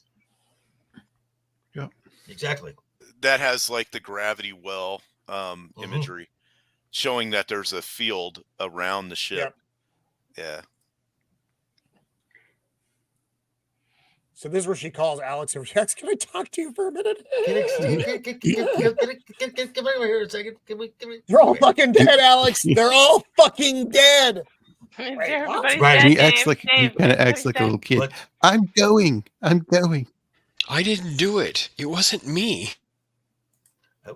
That is Womp, womp, that is Dun dun horrifying. dun. So And what y'all That's a didn't face you know want to wake up to in the morning. is That's the director. I was an That's extra the in this director movie. of the That's what I look Gary like. Nelson. That's the face I do. Whoopsie. That's what- Oh, really? that's what I Huh. look like. Yeah, so that's what the director of the movie did to him. That is Gary Nelson, the director of the film. That's a great effect, though. Yeah. I thought that was what Roman looked like after a 12-hour shift. Well, you know, Wow. Not far from that, my friend. Exactly. I That's- know. I've had those those are- kinds of days. well, those are my customers that I see at about 3 a.m. I'm just saying. Hey, does Those that are my look like customers that I Joker see when at we 3 came in? a.m. Oh. Oh my goodness! So I think it's again, it's a cool effect. He's like, "What have you done?" And then they would all be dead if it wasn't for Yeah, the- yeah. They, my the greatest only way to keep achievement, them all I- alive. I- Dude. immortality, blah blah blah. Yeah. And then Alex is like, "All right, Kate, let's go." And then Yeah, Max, Get the and then fuck out of here. and then it's always been kind of known that Max is not a robot in the traditional sense. He is sentient. He acts on Well, his and he's own. not He does his governed own- by the Asimov Right, rules. right. Because he goes out and just murks him right here. Yeah, And just right Reinhardt through the book. even tells him no. And he's Nice. just like, whatever. Oh! Squeeze That's him. a great scene. So him holding the book up No blood. was done basically while they Now- were shooting. That now- the idea of him holding the book up. Now, my question is this: so in 79, because there was no PG-13 at that time, would the addition of like a blood splatter move this from a PG to an R film? It probably would have back then. Mm-hmm. For a Disney movie, sure. Yeah. And and this is back when Disney actually cared about their image. Yeah. So Yeah. yeah. And this was pretty brutal. This isn't just like a gunshot. This is a guy getting eviscerated by a spinning blade of death. But actually holding the book up and having the papers fly everywhere and then make that sound and he's Very like, effective. that- Very effective. it was effective. 'Cause Even he- just him being like effective as far as showing the brutality without actually showing the brutality, Well, it shows the split between Reinhardt and Maximilian, because he gave him that book is all of his notes. It's all of everything. It's his Gone. legacy that needs to go back to Earth because he's going to go into the black hole. And for this robot to come up there and destroy everything, it really makes it very clear that they're not really on the same side. Okay, so then go back one frame. So this scene here, One more. yeah, right there. So when Durant falls and the electricity things happen, again, a little attention to detail. The pages from the book are flying out, and there's the circular holes. So it's not just something that is just thrown in there as Right. well. So the book has been destroyed, and Yeah. you can see the damage.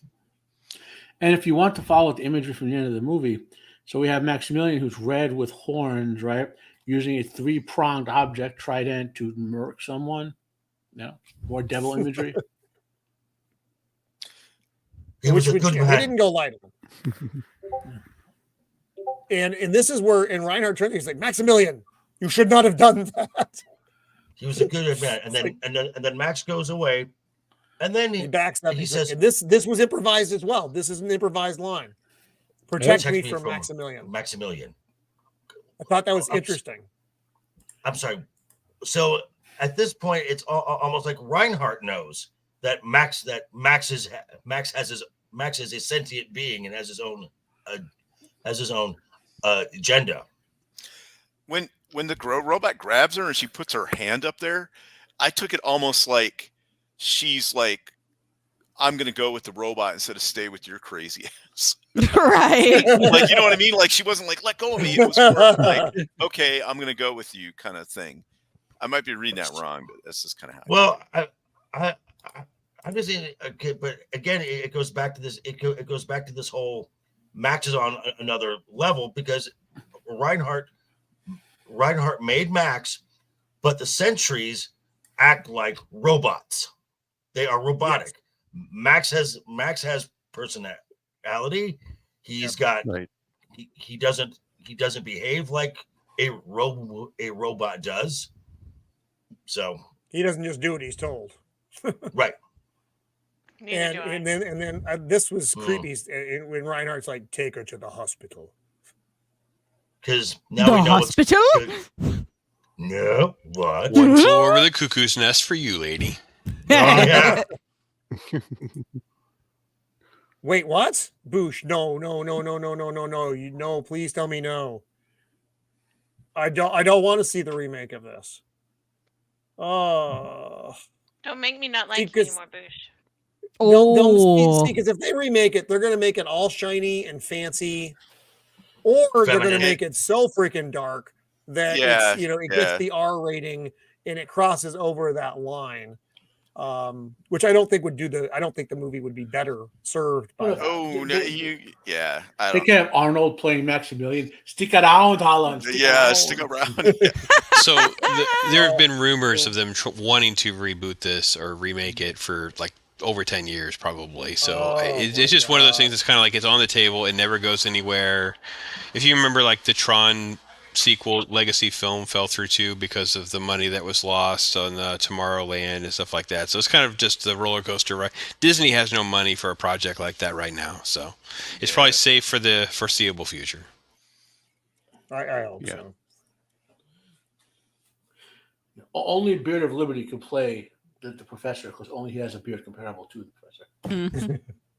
I don't have the hair though. Wigs. Fucked up hair. You just wear that. Wear that metal thing like Ming the Merciless did. Yeah. That's true. You could pull that off. Yeah. Or so they're gonna go Merlin rescue Kate. That's basically where they are right now. Yes. Like Merlin and Camelot. Which was also, I mean, it's a nice headpiece. Camelot. She's like, yes, I know what I'm doing, and I am strong woman. I don't really understand why this was such a big deal at this point. Everything's gone to shit. And he shows them that they blew up one of the robots. And at this point, Reinhardt's like, it's time to kill our guests. Or they've overstayed. They killed Bubba. They killed Bubba Joe. Time to kill them. You're really attached to that robot? I just want to say and that's Max a lot of wires, okay, cool. Man. Max is like, all right, cool. I'm down. Let's go. I've totally been waiting for this. When the engines fire up on the ship, again, a really great effect. Mm-hmm. It looks fucking fantastic. The flare coming out, it looks so good. Boom.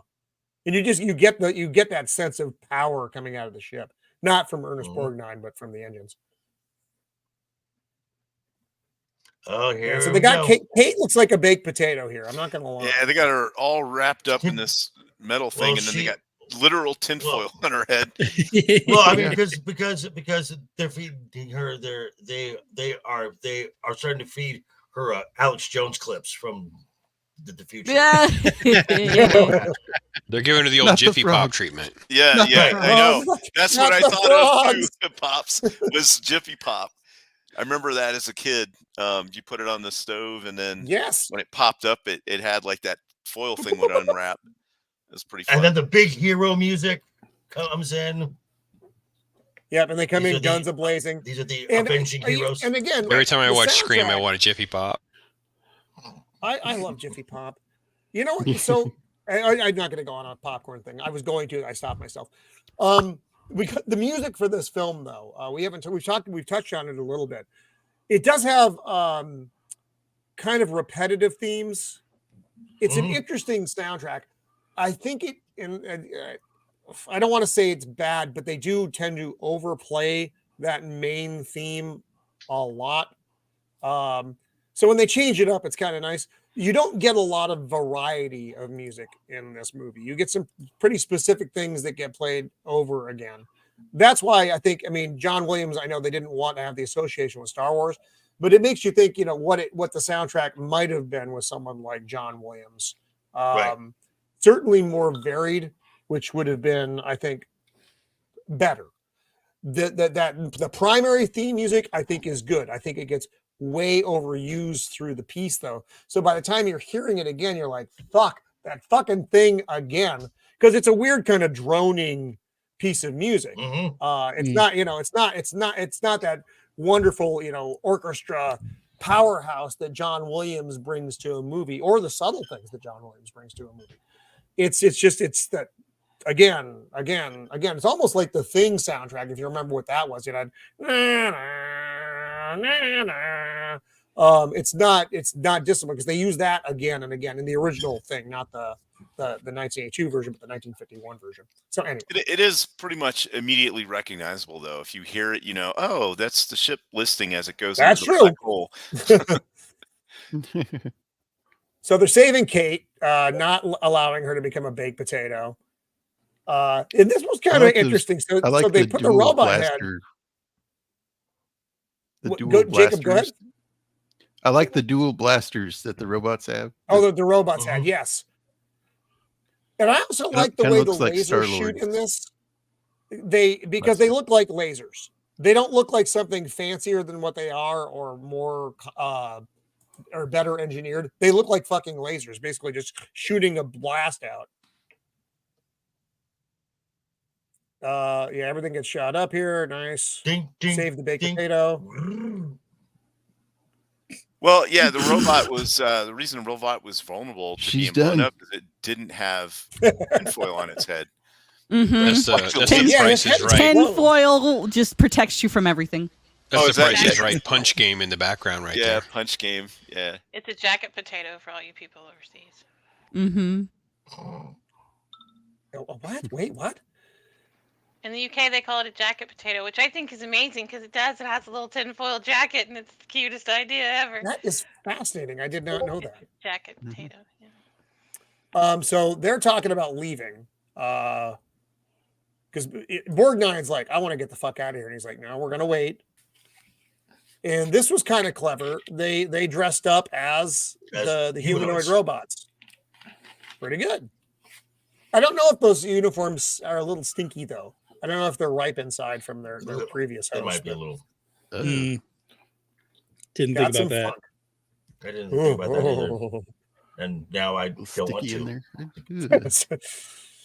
No, they cooked all those people, so obviously it smells nice and well done. I'm sure it smells like a delicious. Well, has Reinhardt even bathed in 20 years? His lab coat is like dark gray, and they're supposed to be white. No. Are you supposed to shower more than once every 20 years? Because if so, I'm behind schedule. I think so. This scene here with the cylinders and the pipes and everything and the different colors, this really reminded me of the Space Mountain ride. I've had every time a robot goes and tells Reinhardt, use stink and take a shower. Wait, do robots have noses? Maximum just blasts that robot to hell. Have you not seen the size of the front of their little headpiece? Of course, they got massive nostrils. Look at that! Look at that nose. And then this little scene here, you got Vincent and Bob. They have their little moment where they get the crossfire going, and the music swings in, and they're all in full display, and it's just great. I absolutely love this scene. Did y'all notice some of these robots are a little beefier than others? Yeah, of course they do. Old Bob. I thought those were all crayons on the floor, and I got really excited for this scene. I'm going to confess that right now. But I was I liked is crayon. No, it was crayons. is that That's because that's they the can. first bite I've done. I'm sorry. Go, I was Phil. going to say what I like is because they can hover. They were actually able to use like the third dimension to Yeah. get around them and flank them like that, Right. which was And kind of then, cool. and then you get Bob. That's the first fighting I've done in 30 years. I just wish it was Reinhardt Maximilian. Reinhardt is pissed here, though. He's like, That's they were beaten. Your top squad was beaten, and by that old piece of garbage from Supply. And he's talking to the humanoids here, and this is interesting. I don't know if can they hear him? Do they really understand what he's saying? Well, I think they can borrowing take my Netflix account. they can take commands because otherwise, doesn't- what's the point of having them? At this point, it doesn't matter. Reinhardt's crazy. We know that by now. Right. Yeah. I like that he still has Yeah. his marathon medal on. That's pretty cool. Oh yeah.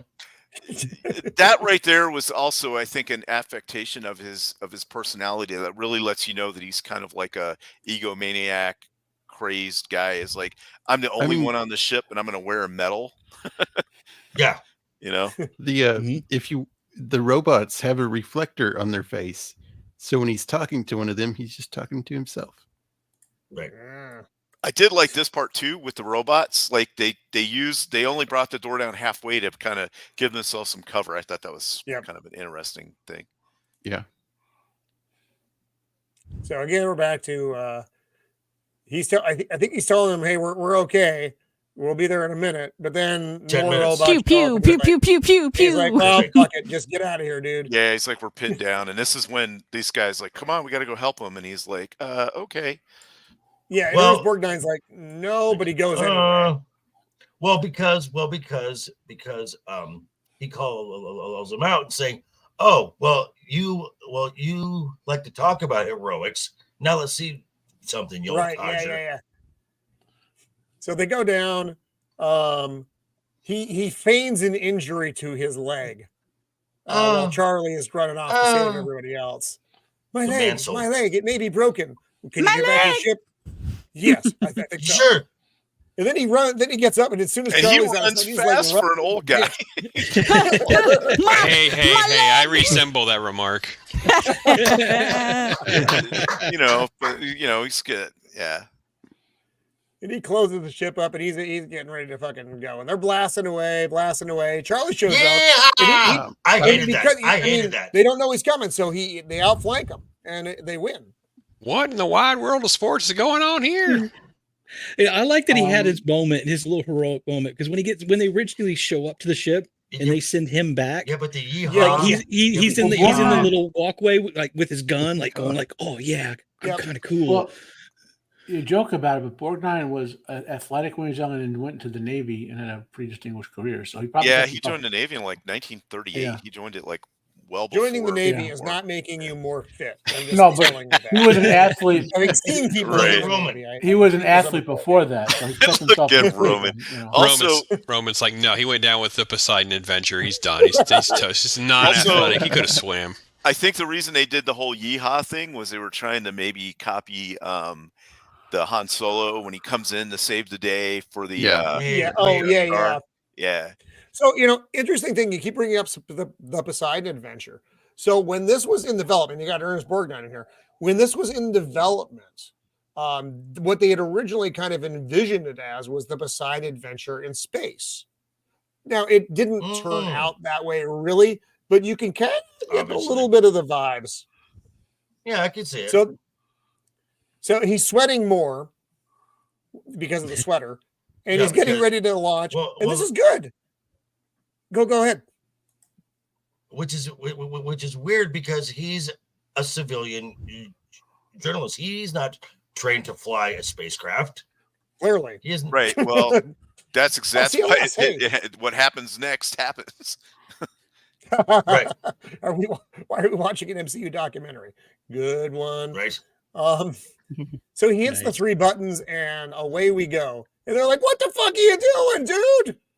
Borgnine! Right, because they were right at the door too. It wasn't like they were like stuck down the hall or something. And away the ship goes. Now this was kind of cool too. You get actually an idea of because the Palomino compared to the Cygnus. Cygnus, I was going to say it again, is a small ship, but it's still a pretty big ship, and you get a feeling of the size of the scope of the ship when it has the launch and it just keeps going up. So it's again kind of cool, just attention to detail stuff. I'm sweating. I don't know what I'm doing. Oh, Me fuck. too. And he's like, shoot him before he crashes Right. into us. He tells Pew, him pew, pew, pew, pew. And yet it still crashes into them. Right. And so this is where Must have been a very stormtrooper at the limited- controls of that gun. This is where my science brain comes in, though. My tiny limited science brain. And now you have a hull breach, Right. but you don't get any. You don't get any, of the systematic stuff that you would have with a hull breach. And This is all nonsense. Like what happened with them in the suction, and it's all nonsense. No, basically from this point forward is nonsense. Yeah, I think this may have been that last 25 pages of script that we talked about. This is more spectacle. if this yes, it's more spectacle. If this had been like Star Trek, and they say, oh, well, it has a force field that it can put up, because with as how big the ship is, there's large sections you're not going to be able to section off for depressurization. And here comes, this was a little bit funky. This is another meteor shower. But this scene makes no sense either. The orange blobs. This destroys. I know this looks like the inside of a lava lamp. Oh yeah. I thought they were. Yeah, Yeah, it looks like I the had creatures from a Star Trek episode or something. I had to rewatch Yeah. the entire end I again agree. too, because my science brain was like, a what, a what, a what, and then I was, Yeah. wait, what? That's not possible. Wait, what? Well, this is No, a we- very concentrated meteor field right here. Like, what? Okay, and now check this out. So this tube is external to the ship.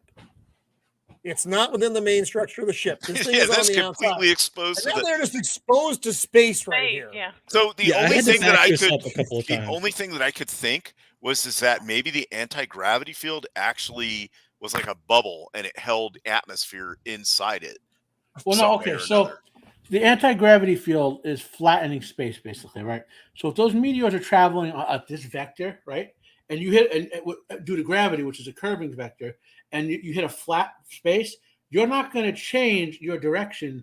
You're going to keep going at an angle. These meteors line up perfectly with the ship for some reason, and like it's like they were aimed at the ship.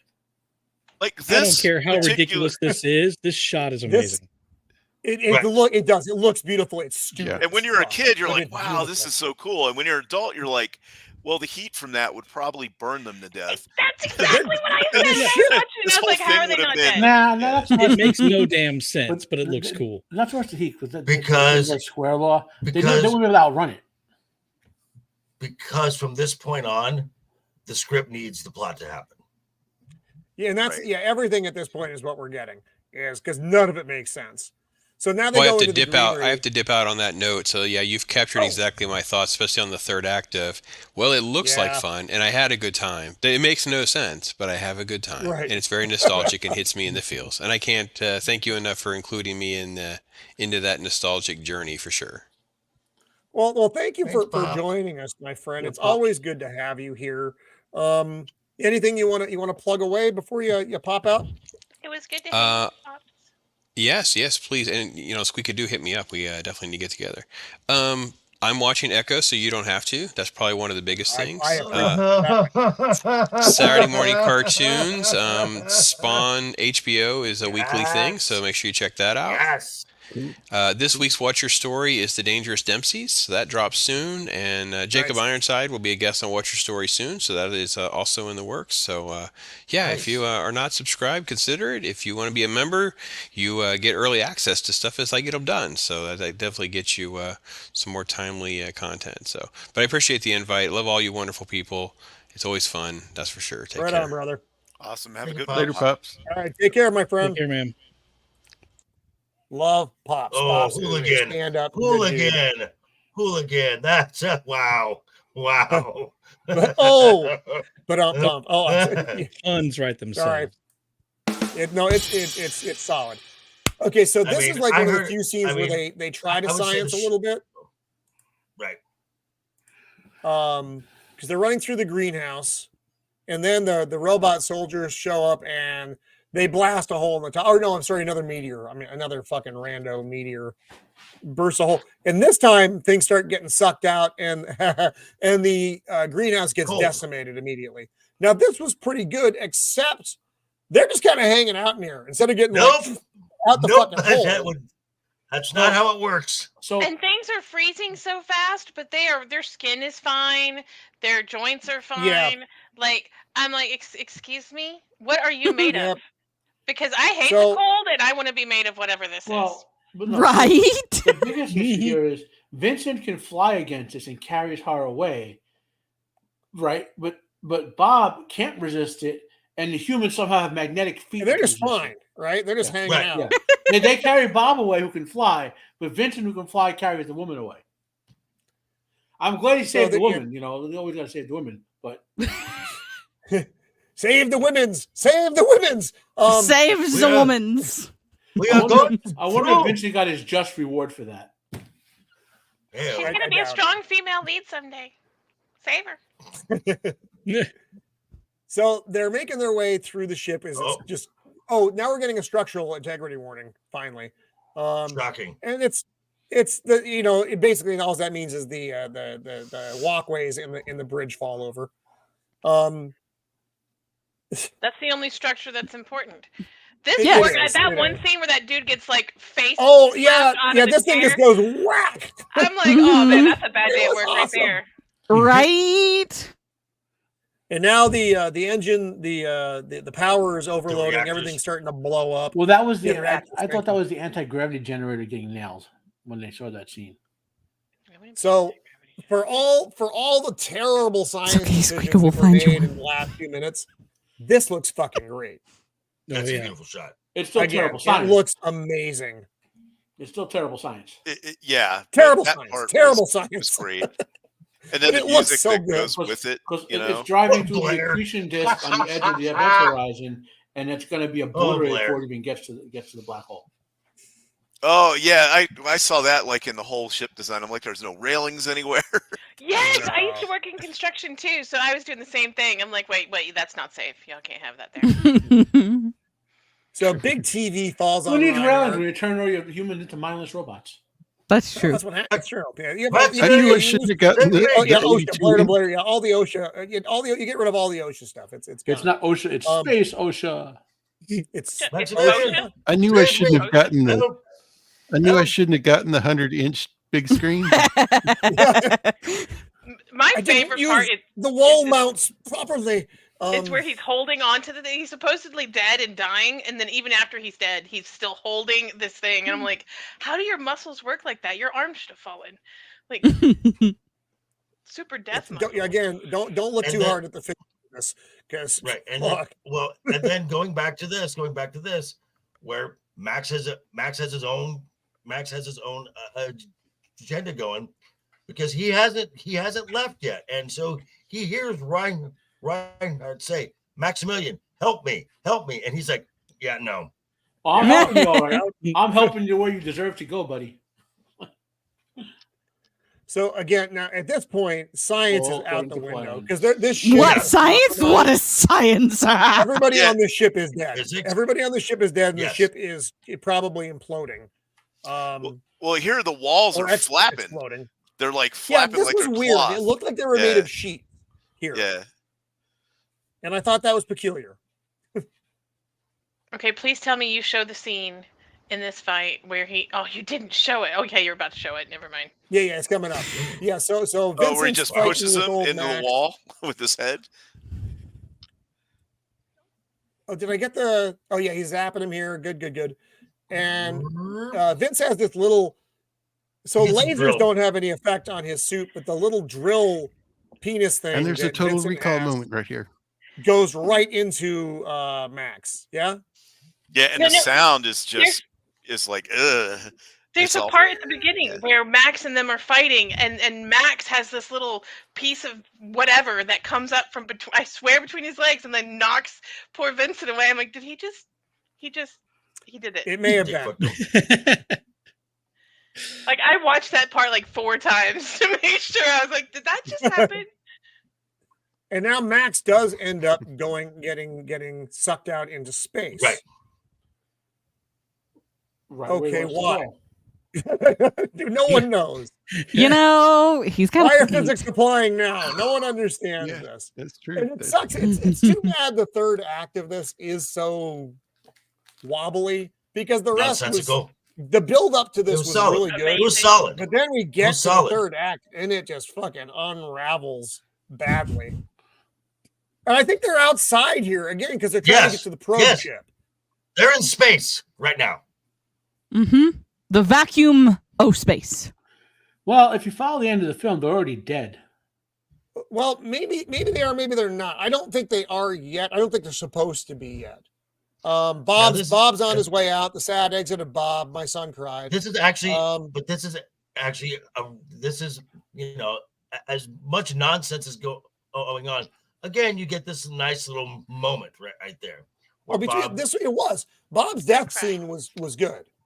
And it was like I said, it was sad. They did a good job portraying that sadness between two robots. Really, you know. Mm-hmm. Always remember, we're the best. Do androids dream of electric sheep? So they're outside, not freezing to death or getting obliterated by space, and he's getting sucked out into space at this point. Yet everybody's just kind of. I don't understand why is he getting sucked out into space? No one else is getting. He sucked forgot out to turn the magnetron into shoes. Because the script needs the plot to happen. He forgot. And to then turn the magnetron into shoes. Vincent goes and pulls him back. He's getting He's more sucked of an into a airhead fucking than the black others. hole. So Script needs the the plot three to of the four of them are in the probe ship. They're getting ready to Probably a launch little out. cramped. It's Probably tight a because I little thought it was only designed for one person, but that's fine. And there's not a bathroom. So they launch, and this is funny. Look at their heads and look at her. She's strong, independent women. She don't need to worry about her So neck she's defying snapping. the force of gravity from launching. They're like, Yeah. "Ah." Not She's only like, that, they were like, "Get in the back, and we're gonna take in the seats." She has an adamantium skeleton. That's what. So that's kind of Exactly. hilarious. She's like, And so these men are so weak. They need a chair to sit in. I don't need that. Right? the problem for them here is they want to get the fuck away from the black hole, but the probe ship is pre-programmed, so it's going in.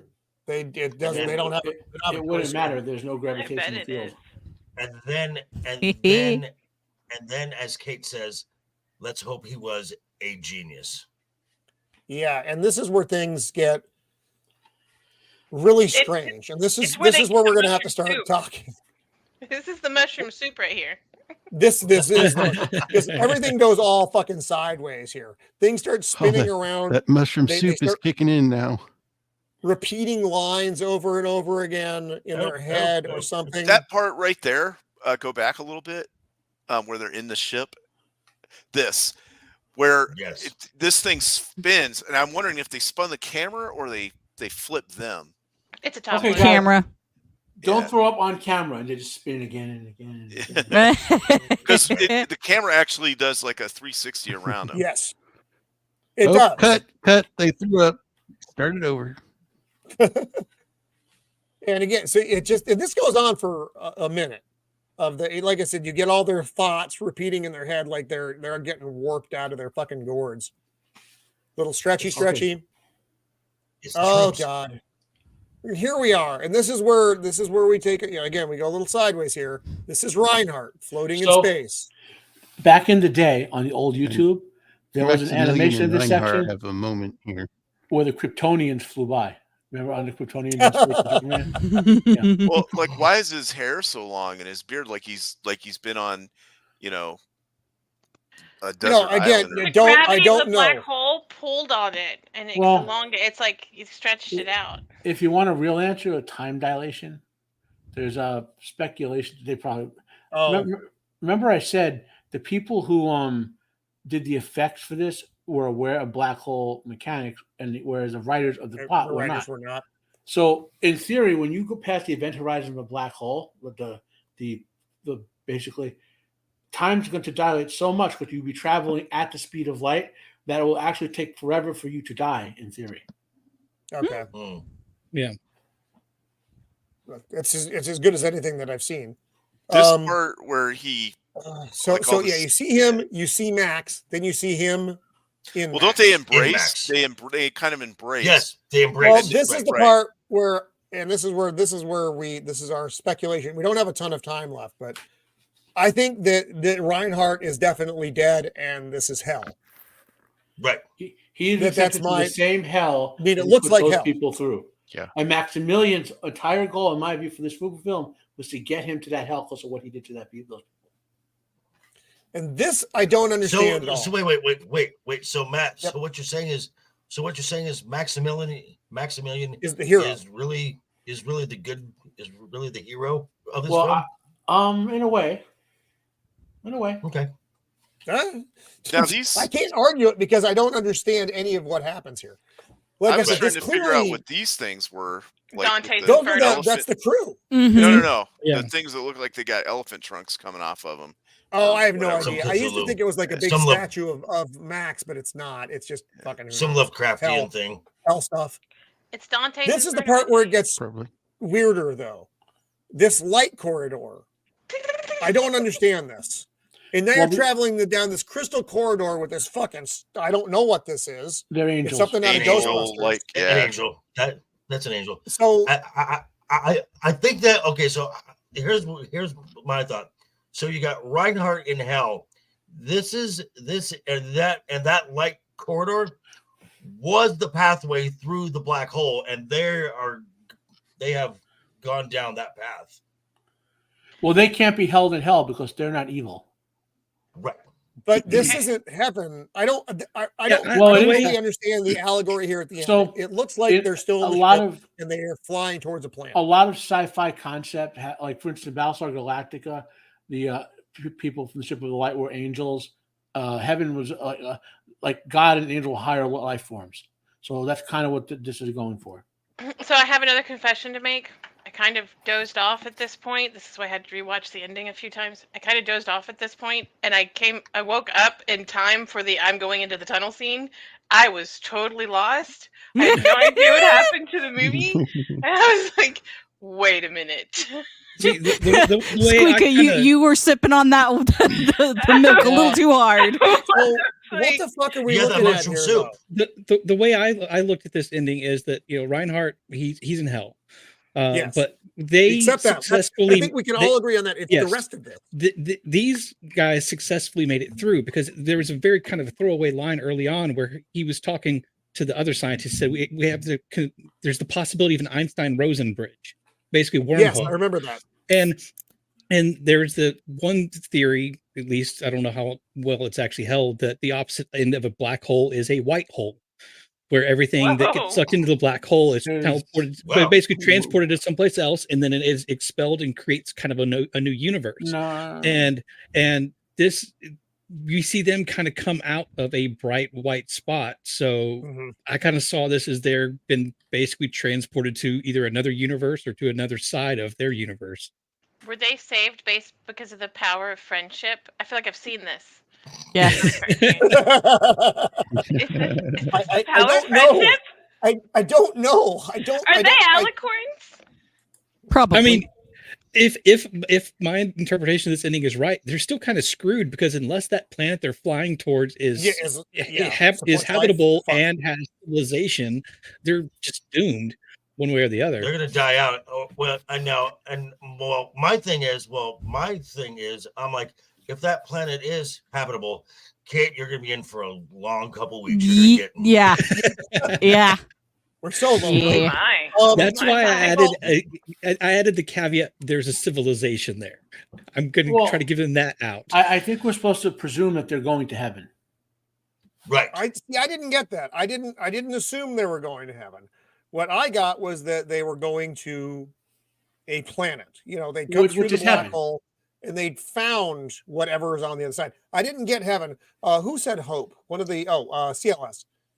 The allegory is hope. And I think that's true. I think it's an intentionally ambiguous ending that does convey hope. The good guys, they made it through whatever that actually means. We don't know what it means. It's that this happens at the end of movies where you end up there and you're like, it's left up to the viewer to decide.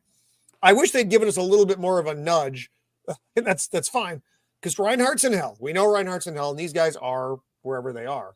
I don't, and again, and it could it be heaven? Sure. I don't fucking know.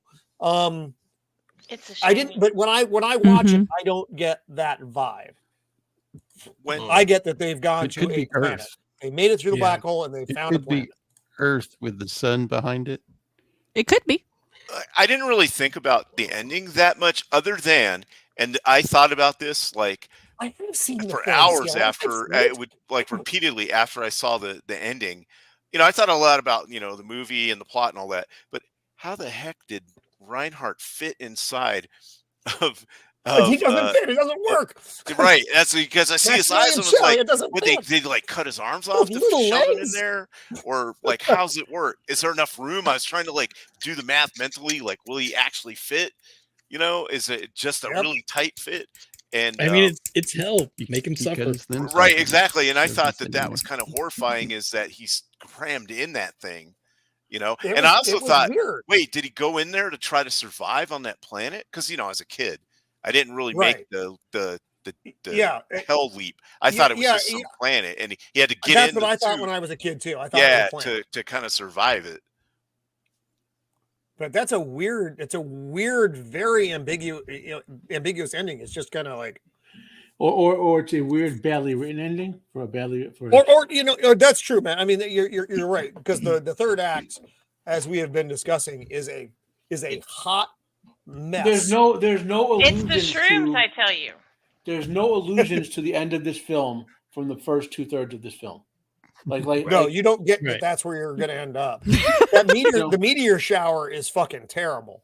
It's like I said, the It effect looks is good. but it's a terrible, Yeah. terrible part of the film. Right. Because any bit of science is just gone. well, you know, I'm not complaining about lack of science. I'm complaining about the fact that if we're going to go with the supernaturals, like the supernatural or super science ending, which is kind of what they were going with here, you got to plant seeds of that earlier on. Yeah, You they know what didn't I do mean? any of that. You're Yeah. right. Right. Yeah. No payoff. Yeah. Right. I mean, It's when like- Reinhardt's talking earlier, he They does went talk for the about. surprise ending. Well, they did. That's true. I was Yeah. surprised. Reinhardt talks about looking into the mind of God, or that was Durant. One of them was talking about that when you go through, you're going to live forever, and all these really just kind of pulling shit out of their ass. Like, what are you guys talking about? So what he's alluding to, I won't go crazy with this, but so you guys know who Einstein is, right? He made general relativity. And that hair and the Yeah, mustache. general relativity is what's called determinate, meaning you can precisely calculate everything, right? The other chunk of the universe that's not gravity, which is like strong force, weak force, electromagnetism, is indeterminate. So like you hold that thing where you can't know both the position and the momentum of an electron at the same time, or so you can't. So when you do the math for quantum stuff, you can't be precisely determined. You have probabilities, right? So those theories are mutually exclusive, and scientists have been trying to find a way to quantize gravity. You've heard about quantum gravity, superstrings, all this sort of stuff, none of which have been proven, whereas general relativity is the most proven theory ever, right? Well, the place where you would need to combine them are extreme points, like inside a black hole where a singularity is, right? You would need both. You would need the modeling of both to come together in some way to understand what happens either in a singularity or in one particular point way back at the beginning of the universe where the Big Bang happened before time began. So the universe began before time began, to understand that. And so some physicists have said to do that, you're looking into the mind of God, because we have two mutually incompatible models of the universe, general relativity and quantum. I think it's called quantum chromodynamics now, which both explain the universe, a part of it, but are completely incompatible. And until we bridge that gap, there's a limit on knowledge. Now, some physicists have actually said may never bridge that gap, or some have said that even if we bridge the gap, we'll hit t equals 0. Well, I should say t, but the point at which the Big Bang happened, and then they'll still ask the question, well, for the Big Bang to happen, the laws of nature have to exist. So where did those laws of nature come from? Some say, well, there's one word for that. That's called God. You know, that's the whole concept of what physicists say when they're talking about that. I think I just got dumber though when. So here's how I'm I not smart explained enough the to end of the understand. movie. Yeah. I was looking at the person I was watching it with, and I turned and I said, "Did I just get catfished by a movie?" Yes. Because Yes. I was all in Yes. it from there. I'm like, this is going to be a really cool sci-fi. I want to see where this goes. I want to. What's going to happen? It's in a- this black it's a- hole? it's a and then lot. the ending happened, and I was like, wait a minute. Yeah. There was I was a like, what? movie that came out around this time that starred Barrymore, the director and actor, Drew Barrymore's grandpa, Lionel Barrymore, Jeff, whatever his name is. You guys know the actor and director I'm I talking think it's about. Lionel. Yeah. And it was called The Visitor. And it's a very like Jesus and God or aliens type of thing. It's very Oh, trippy. heavens. If you want something trippy, they literally call like Jesus, Captain Jesus at one point when the aliens show Oh up. heavens. But it's very Barrymore did this film, and he wanted to do this film because it's a very artistic version of like. But if you were into that sort of like what Squeeka was saying, like that space sort of like trippy space stuff, this is go watch The Visitor. It's really good. It's an Italian movie, which explains why it's trippy and good. You're right there. Yeah. All right. Well, we're gonna wrap it up here, guys. Great 1 and 2. The visuals are fantastic. Fantastic cast. That third act. So you're Well, saying it's time to send the probe into the black hole? yeah, it's time to send the probe in the black hole. So let's go around here. Our what we have coming up stuff. I'm having no, it's gone. Whatever was there. Stroke? It's- Yeah, I may be having a stroke. Between Drink Matt's more, explanation think of the less. end of the movie and the end of the movie itself, that may be it. That may be all my The systems. black hole is sucking your thoughts in as well. That just so Shieldwall, buddy, what do you got coming up? All right. So yeah. So rewatching this movie, it was interesting to see the differences between how I thought, like, remembered as a kid and now. I still think it's a pretty good movie, just not as good as when I was a kid. But it's still good. It's got a lot of great story to it, and this, the visuals and stuff are awesome. As far as what I got coming up, next Tuesday, the 16th, I'm going to be on Jacob Ironside's show. And correct me if I'm wrong, I think we're doing part 2 of Lawrence of Arabia for that one. Ooh, nice. I think the whole thing. We're doing the whole thing. Okay. No, we're doing the whole thing. That's like a I've 7 never 6-hour movie. That's going to be a real stream there. Yep. Need the Foley calculator for that one. And then that Thursday, the 18th, I will be on this show for whatever we're doing. So anyway, so great. Thanks for having me on. Thanks to the chat and the panel. It was great having Pops on here and everybody. And great pick, Joker voice for this movie. Thank you. Yeah, really That's good. a weird one. Yep. You're welcome.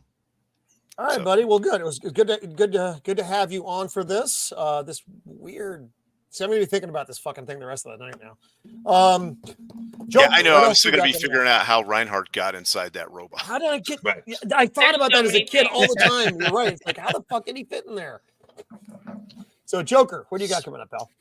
Well, aside from the normal shenanigans of the world, I will be dropping a video at 6 a.m.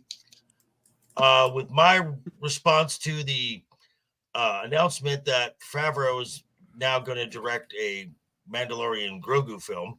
Sure. Okay. Fun. I was going to review Echo, but that left my brain so mush that I couldn't give any review. Just doesn't have a leg to stand on. I'm just saying. So we're going to. Yeah, thank you. Did But you, up. Joker? Did you say that more than once? Because I heard a. An echo, right. So, I know. So, and tomorrow night, Friday night, 7 p.m. Friday night's Royal Rumble over on League Can Talk. And here I might be a little late to that. I've got family coming into town, but I'm going to try and make that show. That's my normal Friday thing. And again, Roman, thank you for having me on. It's always a pleasure. Always a pleasure with the panel here. And Squeeka gives us just that right amount of raunch that just makes it so much fun. Hey, now I'm smart too, y'all. Sometimes. You are too. Oh, cool. Thank you, Joker. That's it. From now on, I'm never gonna make any more raunchy jokes. Dipsy. No, Squeeka. Those make my week.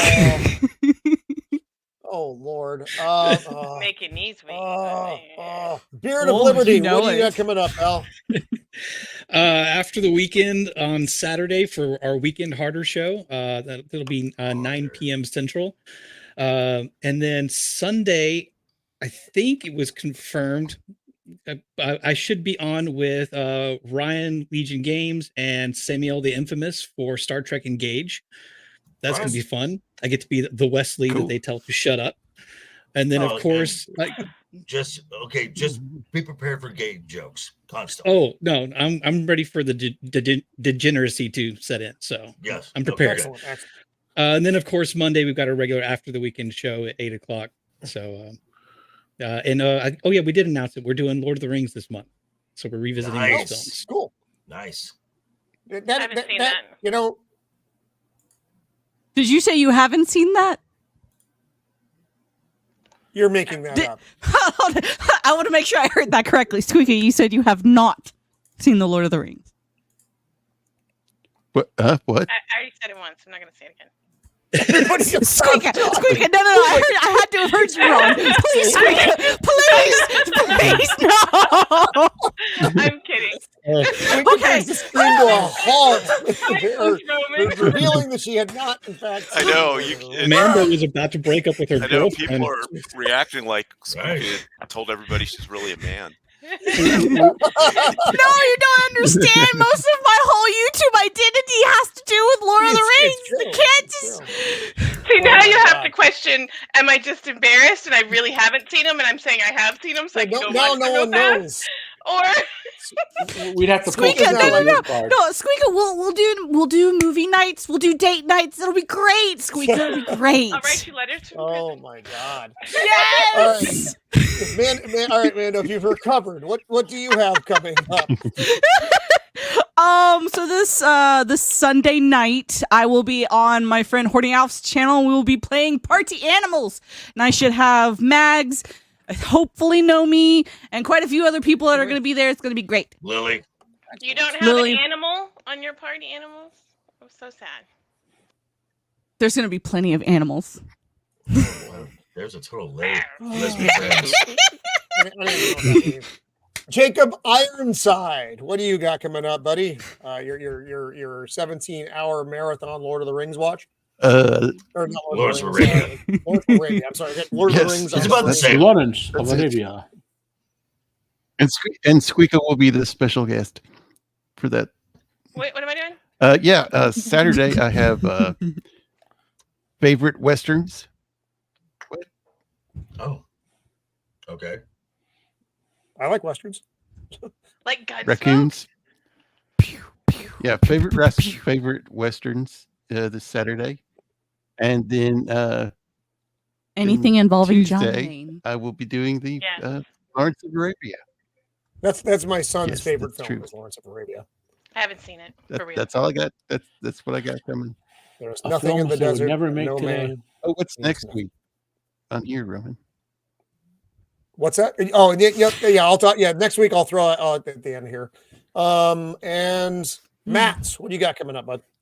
Let's see. Well, thankfully, the last episode of Monarch, which is actually called Beyond Logic, in an ironic bit of humor. Unironic. Yeah, I'll be dropping my review of that.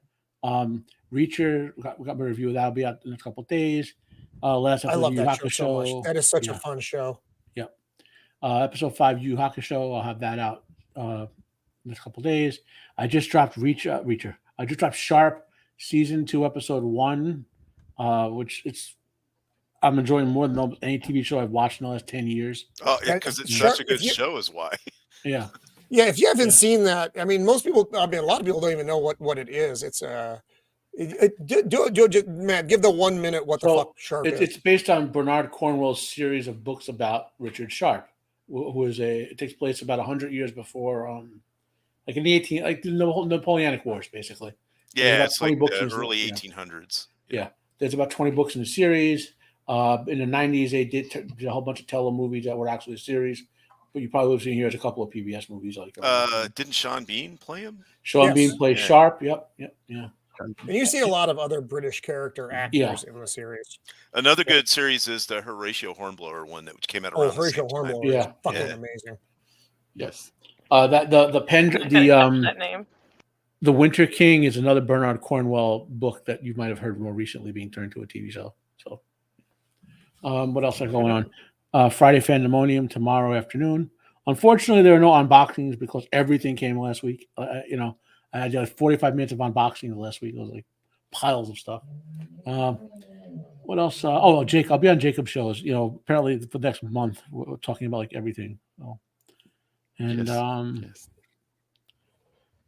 I want to say that's it, but there's probably something else I'm forgetting. All right. Right on. Okay. Squeeka Mouse. Yes, What do you got? Coming? darling. Honestly, nothing I know of.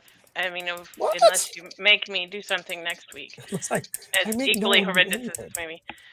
No, Some I evil probably overlord. am not going to YouTube for a while unless one of y'all people says something or whatever. But Beard, did you braid your beard?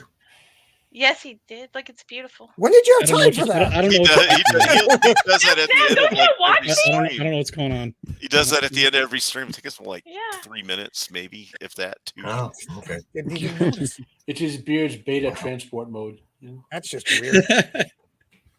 Beard's weird. Sorry to be so boring, that's- though. I don't. All right. Well, You're not boring. I'll There I'll are see many if you wanna words come to back describe next you, week. Squeeka.